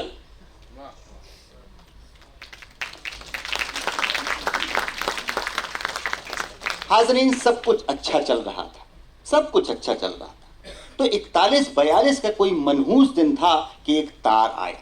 उस जमाने में जब तार आता था तो दिल धक से रह जाता था, और वही हुआ। अब वालिद साहब को फालिज का हमला हुआ। मैं सीधा अस्पताल गया। अब्बा ने मुझसे वो डायरी मंगवाई जिसमें कर्जदारों के नाम लिखे थे। उन्होंने मुझसे कहा कि ये डायरी फाड़ दो और किसी से पैसे का तकाजा मत करना। ये उनके आखिरी अल्फाज थे। भगत सिंह की फांसी खबर से अब्बास का बचपन खत्म हुआ और अब्बा के इंतकाल पर वो खिड़की बंद हो गई जिसके पल्लों पर लटककर आसमान छूना सीखा था। अब्बास अपनी वालिदा के पास गए, उन्हें गले से लगाया। बहनें जार जार रो रही थी। छोटी बहन जहरा उस सदमे में थी, रो नहीं पाई। जिंदगी के इस मुश्किल और कश्मकश भरे दौर में इब्टा के कामों ने अब्बास को जज्बाती सहारा दिया। इसी हंगामे के बीच उन्होंने अपना नया नाटक जुबैदा लिखना शुरू किया ही था कि उनकी छोटी बहन जहरा का भी इंतकाल हो गया। और इधर बंबई में भारत छोड़ो के नगाड़े बजने लगे थे। अब्बास को लगा कि क्यों ना सत्याग्रह करूं, पुलिस की लाठियां खाऊं और जेल चला जाऊं। शायद वहां कुछ देर रहने से दिल का बोझ हल्का हो जाए, या फिर मैं क्यों ना जहरा के साथ मर ही जाऊं। तो अब्बास अपने एडिटर के साथ सत्याग्रही बनने के लिए गांधी जी से मिलने गए। तो गांधी जी ने अब्बास को समझाया कि क्रॉनिकल जैसे राष्ट्रवादी समाचार इस अखबार को चलाना जेल जाने से ज्यादा जरूरी है। उसी दिन गांधी जी और दूसरे साथियों ने गिरफ्तारी दी और अगले दिन अब्बास कस्तूरबा गांधी जी की अगुवाई में होने वाली शिवाजी पार्क में जो एक रैली हो रही थी उसमें शामिल हुए। पुलिस ने आंसू गैस छोड़े, लाठियां चलाई, गोलियां चलाई। अब्बास घायल होकर अपने दोस्तों से बिछड़ गए। उनके सर में चोट आई, खून बह रहा था। आधी बेहोशी की हालत में वो किसी तरह भीड़ से बाहर निकले। दो नाजुक झुर्रियों भरे हाथों ने उन्हें थामा। एक मराठी औरत की आवाज थी, इधर आओ बेटे। वो उन्हें अपने घर ले गई, उनके सर का घाव साफ किया, पीतल के गिलास में गर्म दूध पिलाया। अब्बास ने कहा, माँ जी मैं मुसलमान हूँ। उस औरत ने कोई जवाब न दिया। शायद ये उसके पूजा का वक्त था। अब्बास ने कहा, माँ जी माफ कीजिएगा, मैंने आपकी पूजा में खलल डाला। ये भी तो एक तरह की पूजा है बेटे जो तुम कर रहे हो।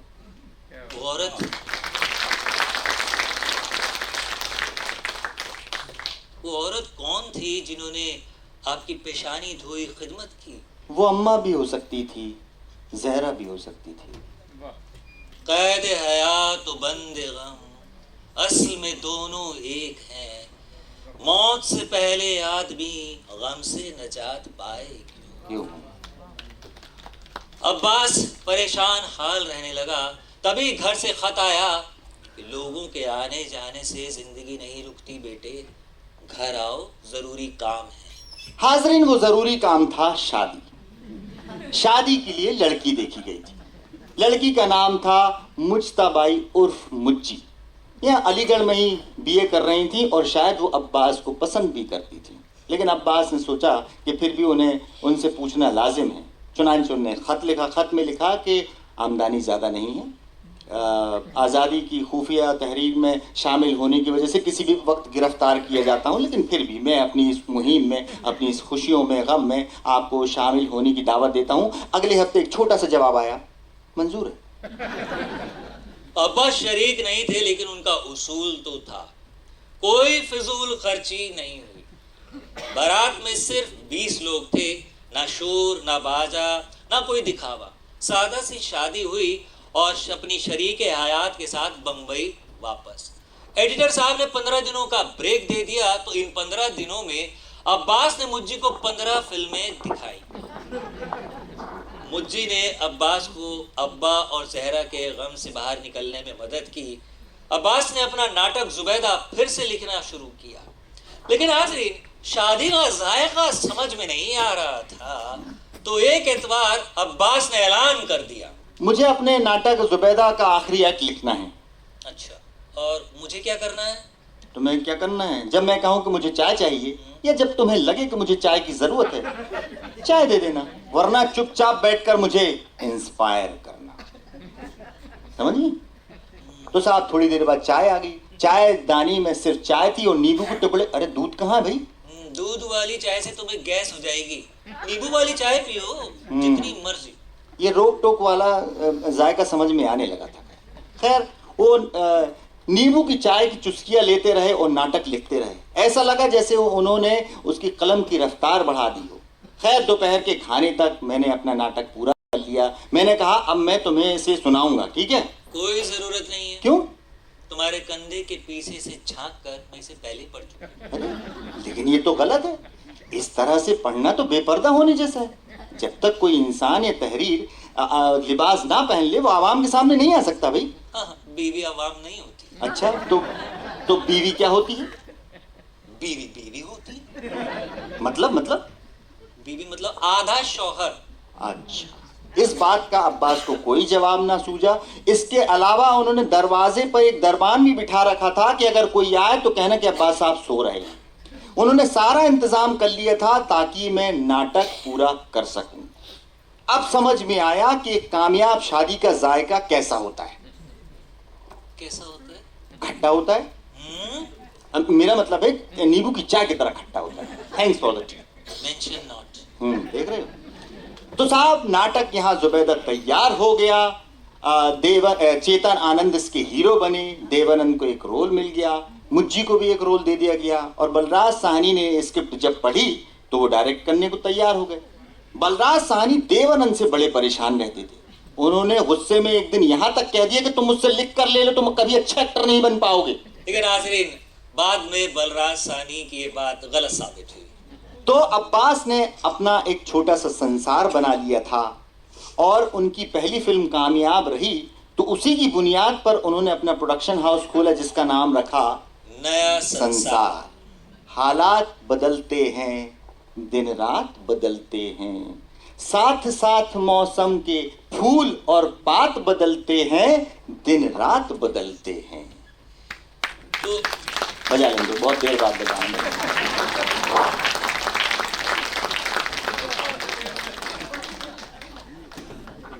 तो अपने इस नए बैनर के तले अब्बास साहब ने अपनी पहली फिल्म डायरेक्ट की, धरती के लाल।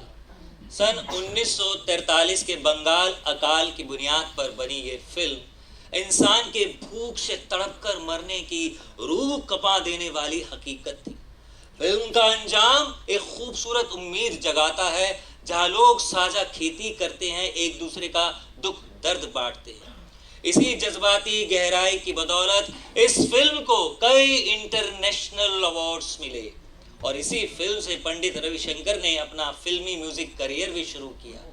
तो अब्बास साहब ने सिनेमा के जरिए एक नए अदब की शुरुआत की, एक नए सिनेमा की भाषा गढ़ी जिसे बाद में न्यू वेव सिनेमा कहा गया। वो भारत में इस रियलिज्म की तहरीक के आधार स्तंभ थे। उन्होंने फिल्म की कोई ट्रेनिंग नहीं ली थी, लेकिन उनके लिए हुए शॉट्स, क्लोजअप और कैमरा मूवमेंट काफी असरदार होते थे। उनका कॉलम लास्ट पेज बड़ा मशहूर हुआ। इसके लिए वो बहुत मेहनत करते थे, दुनिया भर के अखबार खंगालते थे और कहीं किसी कोने में एक 3 पंक्ति की छोटी सी खबर मिल जाती थी। ऐसी एक खबर थी कि चीन के अंदरूनी हिस्से में एक छोटे से गांव में भारत का एक नौजवान डॉक्टर चीन में जापानी हमले के शिकार सिपाहियों की मदद करते करते, उनकी सेवा करते करते अपनी जान दे दी। उस डॉक्टर का नाम था द्वारकानाथ एस कोटनिस। बाद में अब्बास ने इस पर एक किताब भी लिखी और फिर किसी ने कुछ बोला, उन्होंने इस पर एक किताब भी लिखी और इसी किताब की बुनियाद पर उन्होंने स्क्रीन प्ले लिखा और 1946 में वी शांताराम ने फिल्म बनाई डॉक्टर कोटनिस की अमर कहानी। और फिर आया सन 47, वो बरस जिसका ख्वाब इस इंकलाबी ने देखा था। वो दिन जब पूरा मुल्क खुशी के गीत गाएगा, सबके सर पर ताज होगा, लेकिन आजादी शोलों से दहक उठी। पानीपत में उनके घर को आग लगा दी गई, अम्मा और बहनों को किसी तरह एक फौजी ट्रक में आधी रात बाहर निकाला। दीवारें जल गईं, आंगन जल गया। आंगन में अब्बा की आराम कुर्सी जल गई। अब्बा ने एक संदूक में दस्तावेजात और खानदान की वंशावली 1500 साल का शिजरा संभाल कर रखा था, जल गया। अब्बास का बर्थ सर्टिफिकेट जल गया, उनके होने का सबूत। इस बर्थ सर्टिफिकेट का खो जाना एक गहरी अलामत बन गया एक ऐसे मुल्क की जहां एक शख्स को अपनी पहचान साबित करने के लिए जद्दोजहद करनी पड़ती है।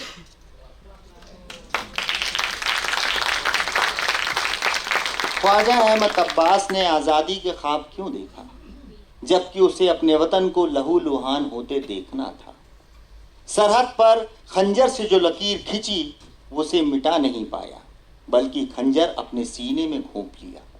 वो खंजर से भरा हुआ सीना लिए घूमता रहा। उसके मजमून इनकलाब लाने की कोशिश करते थे, क्योंकि गालिब शरीर खामा नवाए सरोश है। क्या उसकी नवा में इतनी ताकत थी कि वो अपने ही सीने से खंजर निकाल सकता? ऐसा एक संसार कि जिसमें धरती हो आज़ाद, ऐसा एक संसार कि जिसमें धरती हो आज़ाद, कि जिसमें जीवन हो आज़ाद, कि जिसमें भारत हो आज़ाद। मुल्क तो आज़ाद हो चुका था, लेकिन कैद हो गया था फिरका परस्ती के पिंजरे में। बॉम्बे क्रॉनिकल बंद हो गया। वो कलम जो मुल्क की मल्टी कल्चरल तहजीब की शान रखता था, अब सड़कों पे बहते लहू पोंछ रहा था। हर इंसान या तो हिंदू था या मुसलमान। नेहरू हिंदू थे, मौलाना आजाद मुसलमान थे। हिंदू इलाका, मुस्लिम इलाका, हिंदू पानी, मुस्लिम पानी, दादर अखंड हिंदू, माहिम मुस्लिम मोहल्ला, उसका दिमाग फटता था। बेखुदी ने जैसे उनके दर्द और मौत के खौफ को उनसे छीन लिया हो। वो आत्मघाती हो गए थे। वो डेथ विश लिए हिंदू कॉलोनियों में घूमना शुरू कर दिया कि कोई कहीं से आ और उन पर हमला कर दे। उनकी कैफियत एक टूटे हुए सांस की तरह हो गई थी, जिसकी धुनें उसे छोड़कर चली गई थी। देख, आज अपने लहू से नहाने चले हैं, आज अपना परचम लहराने चले हैं। वो खुद दंगों में खत्म हो जाना चाहता था, लेकिन बंबई को दंगों की चपेट में आने से रोका। दादर और माहिम के हिंदू और मुसलमानों के दंगों को उन्होंने अपने दम पर रोका।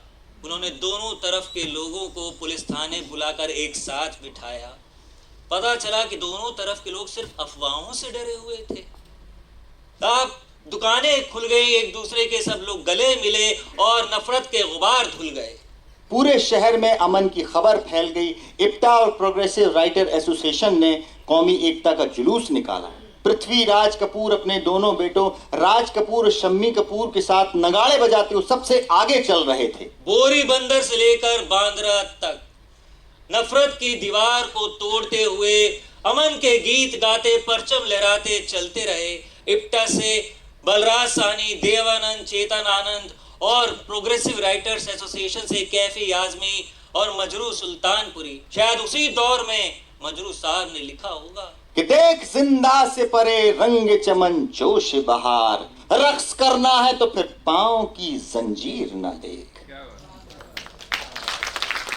काफिला जब भिंडी बाजार के सामने से गुजरा तो एक मुस्लिम लीगी ने तंज किया, क्या अब्बास साहब बड़े दिनों बाद दिखाई दिए हैं? अकेला नहीं हूं, लश्कर लेकर आया हूं। लेकिन वो ये लश्कर लेकर पंजाब और बंगाल नहीं जा सकते थे, जहां से उन्हें कत्लो गारत के टेलीग्राम आ रहे थे और वो कुछ नहीं कर पा रहे थे। हिंदू मुसलमान धड़ाधड़ मर रहे थे। क्यों मर रहे थे, कैसे मर रहे थे? इसके मुख्तलिफ जवाब थे। हिंदुस्तानी जवाब, पाकिस्तानी जवाब, अंग्रेजी जवाब। हर सवाल का जवाब मौजूद था, मगर उस जवाब अगर हकीकत का सवाल पैदा होता तो उसका कोई जवाब न मिलता। ख्वाजा अहमद अब्बास कौन थे, इसका जवाब तो किसी को नहीं मिला, शायद उन्हें भी नहीं। लेकिन ख्वाजा अहमद अब्बास नाम का ये फल जिस ख़ानदानी दरख्त से आता है उसमें सारी खूबियाँ थीं, उसमें सारी खूबियाँ थीं। और एक गोया एक दिलचस्प बैलेंस था। जिस खद्दर पहनने वाला वो नेशनलिस्ट, वो आज़ादी का दीवाना, आज़ादी का परवाना और एक आला मुफक्किर था। भाई कमाल काम किया है तुमने। क्या किया? झक मारी, 50 दोस्तों के साथ 50,000 प्याली चाय पिए, वक्त जाया किया। हाजरीन, ये ख्वाजा अहमद अब्बासी थे जिन्होंने अमिताभ बच्चन को 7 हिंदुस्तानी के जरिए रुपहले पर्दे पर पहला मौका दिया। ये ख्वाजा अहमद अब्बासी थे जिन्होंने राज कपूर की उस कॉमन मैन की छवि को गढ़ा।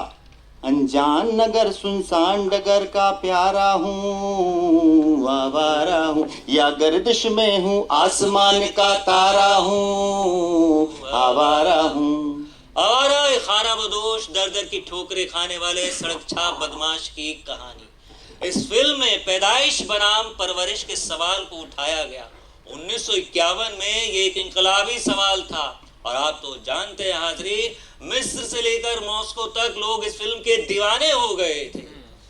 और फिर ख्वाजा अहमद अब्बास को रूसी राष्ट्रपति खुरुश्चेव ने बताया कि यूं तो रूस के बहुत से फिल्मसाजों ने जंग के हवाले से कई ज़बरदस्त फिल्में बनाई, लेकिन उन सभी फिल्मों ने उनकी ऑडियंस को जंग से होने वाली नुकसान की याद दिलाई, जबकि आवारा ने जंग से होने वाली जहनी अजियत से आराम दिया। इसके गीतों से लोगों को उम्मीद मिली, वो अपने गम को भुला पाए। आबाद नहीं बर्बाद सही, गाता हूँ खुशी के गीत मगर, गाता हूँ खुशी के गीत मगर, जख्मों से भरा सीना है मेरा, हंसती है मगर ये मस्त नजर। दुनिया में तेरे तीर का या तकदीर का मारा हूँ, आवारा हूँ, आवारा हूँ।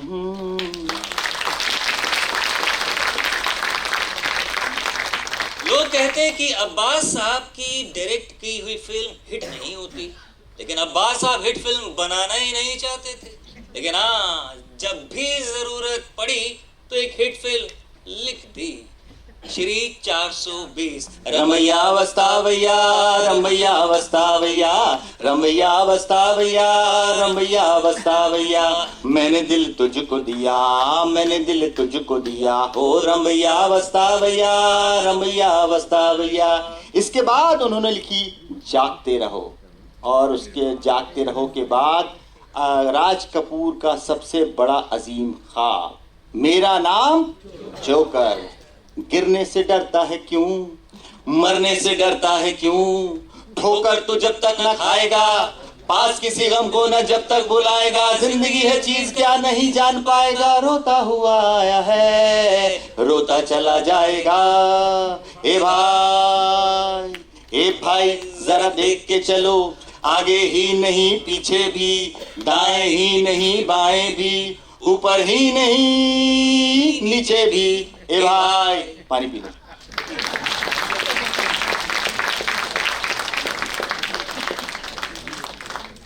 तो मेरा नाम जोकर के फ्लॉप होने के बाद अब्बास साहब ने ही बॉबी की शोखी को रंग दिया, जिसने कामयाबी के सारे रिकॉर्ड तोड़ दिए और राज कपूर का सारा कर्ज उतार दिया।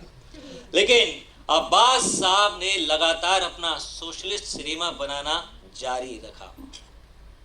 2 बूंद पानी में उन्होंने पानी की किल्लत जैसी जमीनी हकीकत को बेहद संजीदगी से फिल्म के पर्दे पर उतारा।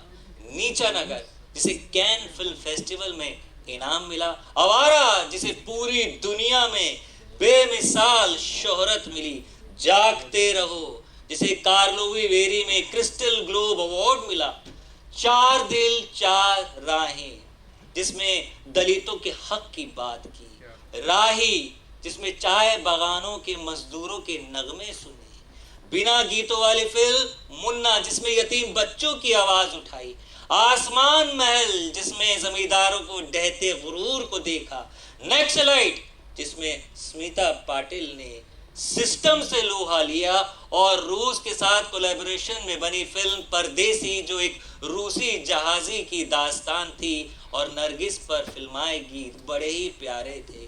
रसिया रे मन बसिया रे, तेरे बिना जिया मुरा लागे ना। ये और भी अच्छा गाना है, हम लोग गा नहीं पा रहे हैं अच्छे से, बड़ा अच्छा है इस तरह से। हाजरीन, अब्बास अपनी बात को कहने के लिए कभी पीछे नहीं हटते थे। महात्मा गांधी ने जब फिल्म को एक बुरी आदत करार दिया तो अब्बास ने बाकायदा उनको खत लिखकर सिनेमा की वकालत की। लेकिन उनकी फिल्म को जब एक बार सेंसर बोर्ड ने यू सर्टिफिकेट देने से मना कर दिया तो वो सुप्रीम कोर्ट पहुंच गए। और पहली बार तारीख में ऐसा हुआ कि जजों ने फिल्म देखी और यू सर्टिफिकेट देने को सेंसर बोर्ड से हुक्म दिलाया। राज कपूर और इनकी दोस्ती हमेशा से बनी रही है, हमेशा। इसके बाद क्या भी शांताराम वाली बात आई। अच्छा, वो साहब वही थे बहुत। अच्छा, साहब को यही थी, यही तो साहब हाँ, बिल्कुल बिल्कुल साहब को पक्का यही था, बिल्कुल यही था। तभी तो भी शांताराम साहब की फिल्म में भी बात आएगी, वो सब आएगा। तुम बोलो तो फिर मैं संभालता हूँ। चलो। अच्छा, तुम सिर्फ अपना लास्ट क्यों दो, मैं संभाल। तो खैर वो बहुत साहब वही थे। और तो उन्होंने ये इकरार भी किया कि उन्होंने वी शांताराम साहब से सिनेमा की बहुत बारीकियां सीखी।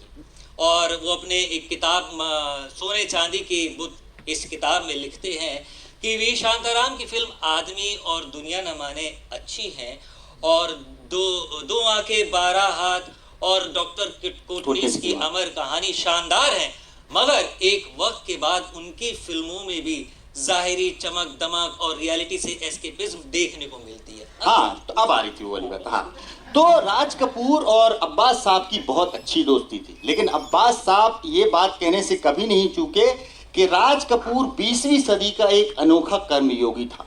बावजूद इसके कि दुनिया में सिर्फ एक चीज ऐसी थी जिसमें राज कपूर की दिलचस्पी थी, और वो खुद राज कपूर ही थे। तो दिलीप कुमार साहब ने अब्बास साहब की फिल्म 11,000 लड़कियां का प्रीमियर शो देखा और अब्बास साहब से पूछा, अब्बास साहब आपने ये अपसेट फिल्म क्यों बनाई? अब्बास साहब ने कोई जवाब ना दिया, वो चुप रहे। दिलीप साहब उनके बड़े गहरे दोस्त थे, तो वो अपने मजमून में सीधा दिलीप साहब से पूछते हैं, दिलीप साहब आप ये लीडर और कोहिनूर जैसी एब्सर्ड फिल्में क्यों बना रहे हैं?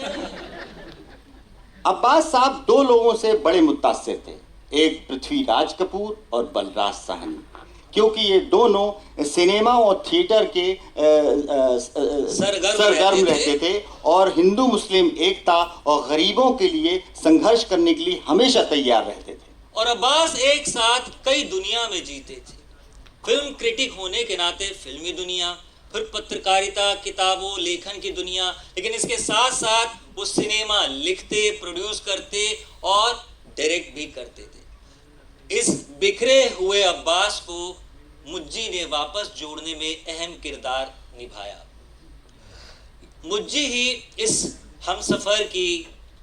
मुसाफिर की हमसफर थी और उनके लिखे हर लफ्ज की नक्काद भी। अब्बास साहब ने अपना पहला नोवेल टुमारो इज आवर्स उन्हीं के नाम मंसूब किया था, लेकिन 1957 का कोई मनहूस दिन था जब इस बड़े दिलवाली को दिल की बीमारी ले गई। पालकी में आई, 15-16 बरस साथ रही और फिर जनाजे पर विदा हो गई। जब मैं उन्हें दफन करके लौटा तो अकेले चल रहा था और मुझे मालूम हो गया था कि ताउम्र मुझे अकेले चलने की आदत डालनी पड़ेगी। मुज्जी का सफ़र यहीं तक था। मुज्जी के जाने के बाद उन्होंने दूसरी शादी नहीं की, ना ही उनकी कोई औलाद थी। उनका काम ही उनका सब कुछ था। तो सन 42 में अब्बा गए, जहरा गई, 47 में मुल्क मरा, अम्मा गई, 57 में मुज्जी ने साथ छोड़ दिया, सन 60 में हार्ट अटैक आया, लेकिन लास्ट पेज एक दिन के लिए भी नहीं रुका। बॉम्बे क्रॉनिकल के बंद होते ही ब्लिट्स ने उन्हें लास्ट पेज लिखने को कहा और वो 46 साल तक रोज लगातार लिखते रहे। उनके ब्लिट्स के एडिटर और उनके दोस्त रूसी करंजिया से अब्बास साहब ने कहा था कि तुम मेरा कफन इसी अखबार का बनवाना मैं दूसरी दुनिया से भी तुम्हारे लिए लास्ट पेज लिखता रहूंगा। तो ऊंच नीच,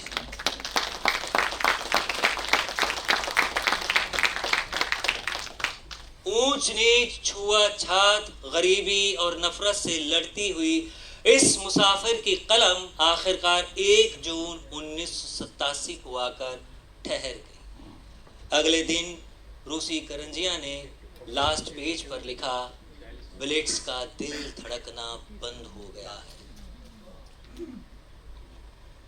और फिर उनकी ख्वाहिश के मुताबिक उनकी सबसे अजीज मुज्जी के पहलू में लिटा दिया गया। शायद वो वहां भी उनसे नींबू की खट्टी चाय बनवाते हों और अपनी फिल्मों की स्क्रिप्ट और नाटक सुनाते हों। यहाँ जमीन पर उनकी विरासत आज भी जिंदा है, ख्वाजा अहमद अब्बास मेमोरियल ट्रस्ट के जरिए, जो अमन और समाजी इंसाफ के उसूलों को आगे बढ़ाता है, जिसके लिए अब्बास साहब ने अपनी पूरी जिंदगी झोंक दी। उनका बर्थ सर्टिफिकेट तो आज़ादी के फसाद में जल गया, लेकिन उनके होने के सबूत उनकी 90 इनकलाबी कहानियां, 74 किताबें और नोवेल, फिल्में और उनका फलसफा हमेशा ये गवाही देते रहेंगे कि ख्वाजा अहमद अब्बास कागजों में गुम, तारीख में अमर।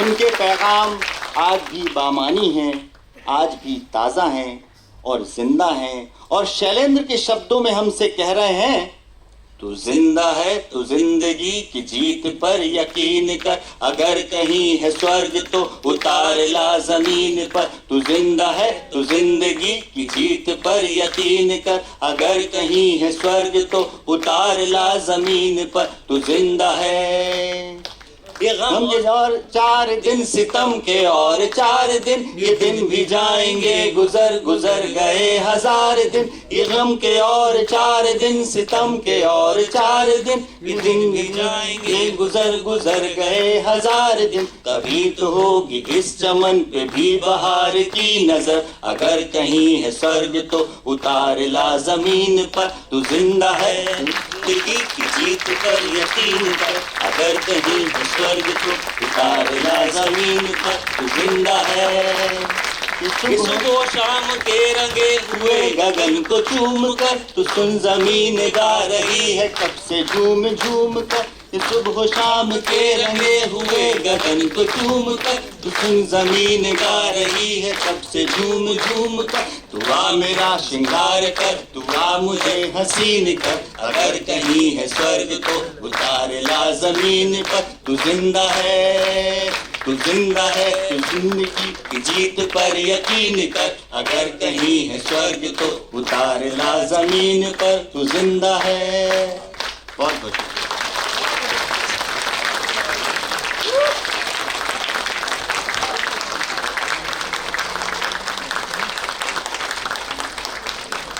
हाज़रीन, हम ये जो फंबल कर रहे थे, ये हमारे नाटक का, ये पूरी दास्तान का हिस्सा था। आप उसको ये समझिए हम भूल गए थे, ऐसा कुछ नहीं। हम लोग बीच बीच में ऐसा करते रहते कि ऐसा ना हो आप लोग को लगे ये तो सही पे इन लोग याद नहीं कर रहे, ऊपर से कुछ चल तो नहीं रहा। प्रॉम्प्टर से हम लोग नहीं पढ़ रहे हैं।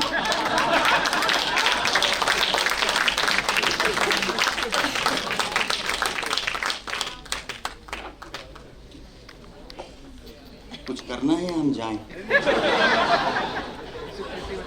बहुत बहुत शुक्रिया, thank you very much. Let's have a big round of applause again for दास्तानगोई collective and this wonderful performance.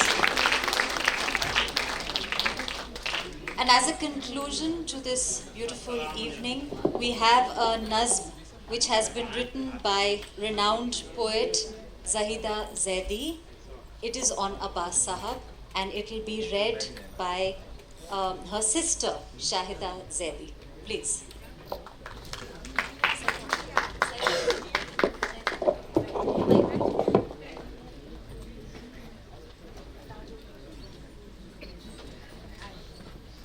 ये नज़्म जाहिदा आपा ने लिखी थी, जो बहुत बड़ी शायरा थी, अब नहीं रही हमारे दरमियान। और वो शाहिदा आपा पढ़ रही हैं, उनकी छोटी बहन, और अब्बास साहब के बारे में एक छोटी सी नज़म इस पूरी महफिल को कंक्लूड कर देगी।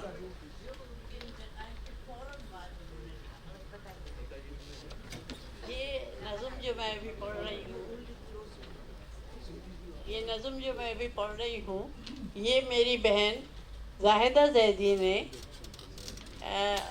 अब्बास साहब, या जो हमारे मामू थे, जिनको हम बल्कि मामू बाशू कहते थे, उनके इंतकाल की खबर सुनते ही लिखी थी।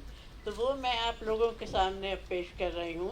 वैसे तो ये कि इतने अच्छे प्रोग्राम के बाद जो ये अभी हमने सुना है, लेकिन ये एक छोटी सी चीज़ है और बहुत दिल को मुतासिर करने वाली है, तो मैं अभी पेश करती हूँ। इसका नज़म का नाम है तख्लीक़ का सफ़र। मामू बाछू यानी ख्वाजा अहमद अब्बास को नज़र मोहब्बत। वो एक शोख चंचल किरण थी जिसने, ये अब्बास साहब के लिए पेश कर रही हूँ, वो एक बेबाक शोख चंचल किरण थी जिसने एक जिस्म लाग़िर में आँख खोली।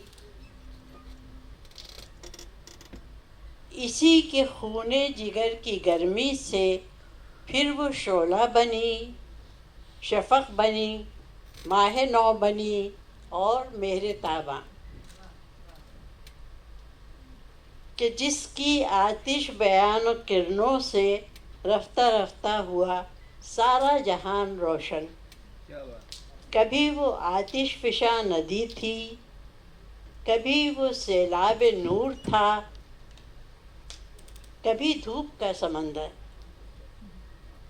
मगर वो लाग़िर बदन जजीरा न था, मिनारा था रोशनी का, कि जिसकी हद्दे नज़र में बहरे बेकरां की मौजों का ज़ेरो बम था। हवा की मानिंद था वो आज़ाद, बादे सबा की मानिंद निखतों का प्यामबर था। कभी वो आवाज़ बन के गूंजा, कभी वो अल्फाज बन के बरसा, कभी वो सूरत गरी की दुनिया में एक तलवार बन के लपका, कभी वो एहसास के सफ़ीने में शोलज़न पानियों से गुज़रा। न उसने जुल्मत से हार मानी, न उसने कड़वी हकीकतों से नज़र चुराई, न उसने शोहरत की आरज़ू की, न उसने सरवत की जुस्तजू की, कि उसकी रंगीन मिजाजियों में एक कलंदरी था, कि उसकी रंगीन मिजाजियों में भी एक रंगे कलंदरी था। मगर वो आवाज़ अब कहाँ है, कलम का एजाज़ अब कहाँ है, जुनू का वो साज अब कहाँ है अब वो किरण जो थी जुल्मतों पर यलगार रोशनी की।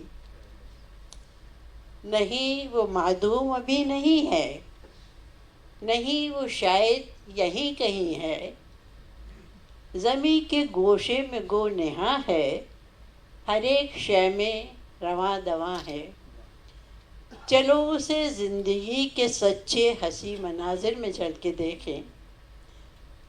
फ़िक्र बेबाक के मज़ाहिर में, तख्लीक़ के शरारों में, अल्फाज के ख़ज़ीनों में, एहसास के क़रीनों में, क़ल्बे गुदास की खिलवतों में ढूंढें।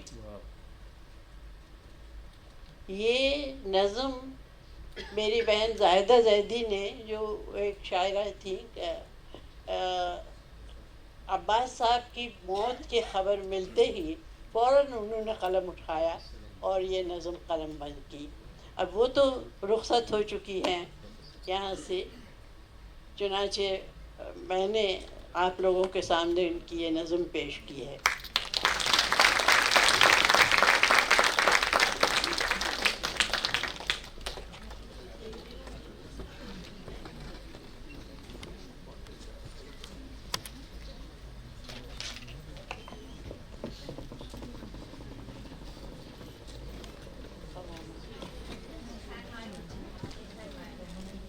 बहुत शुक्रिया शाहिदा जैदी साहिबा। मैं रिक्वेस्ट करूँगी हमारे दोनों artist Rana Pratap and Rajesh stage पे लाएं और मैं अपने honourable president mister Salman Khurshid साहब से रिक्वेस्ट करूँगी कि वो उनको मोमेंटो पेश करें। एक बार दोनों आर्टिस्टों के लिए वाकई में ज़ोरदार तालियां बजाइए। इस दास्तान की हमें बहुत ज़रूरत थी। सिराज साहब भी प्लीज़ तशरीफ लाएं स्टेज पर।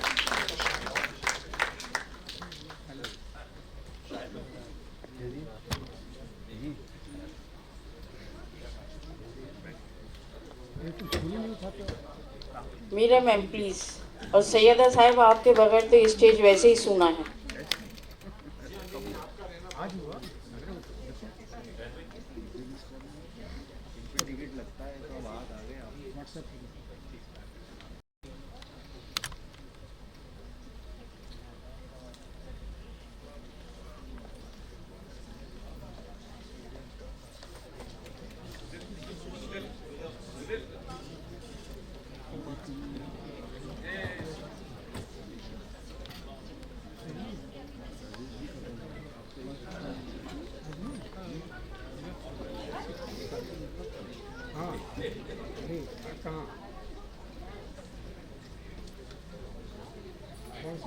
इंडिया इस्लामिक सेंटर में। हाँ तो मैं आता हूँ, आ रहा हूँ। मैं बाहर ही रहता हूँ।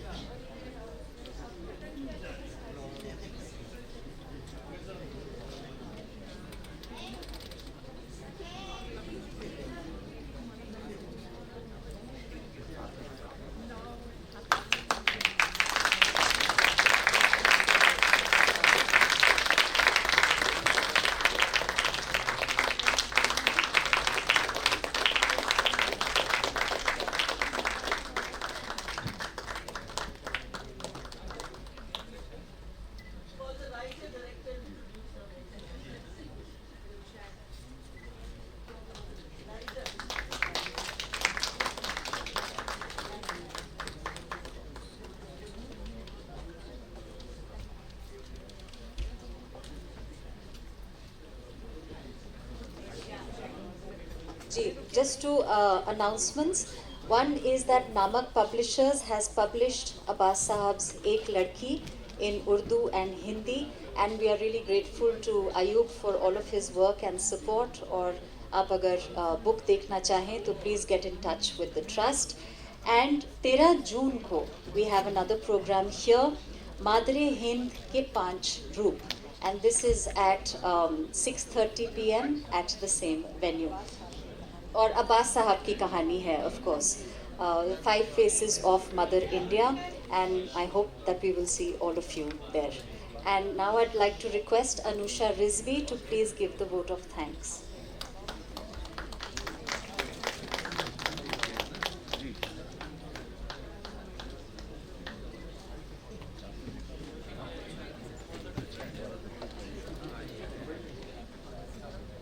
Hello everyone. First of all, my apologies for the sound system. थोड़ा सा sound हमारा I think आज ऊपर नीचे था, so please excuse us. I'd like to extend my thanks to the India Islamic Cultural Center, the Khwaja Ahmad Abbas team, of course, Prakriti, Imran, and to all the trustees of the Khwaja Ahmad Abbas Memorial Trust, with our special thanks to Humaira Mishra. Thank you everyone.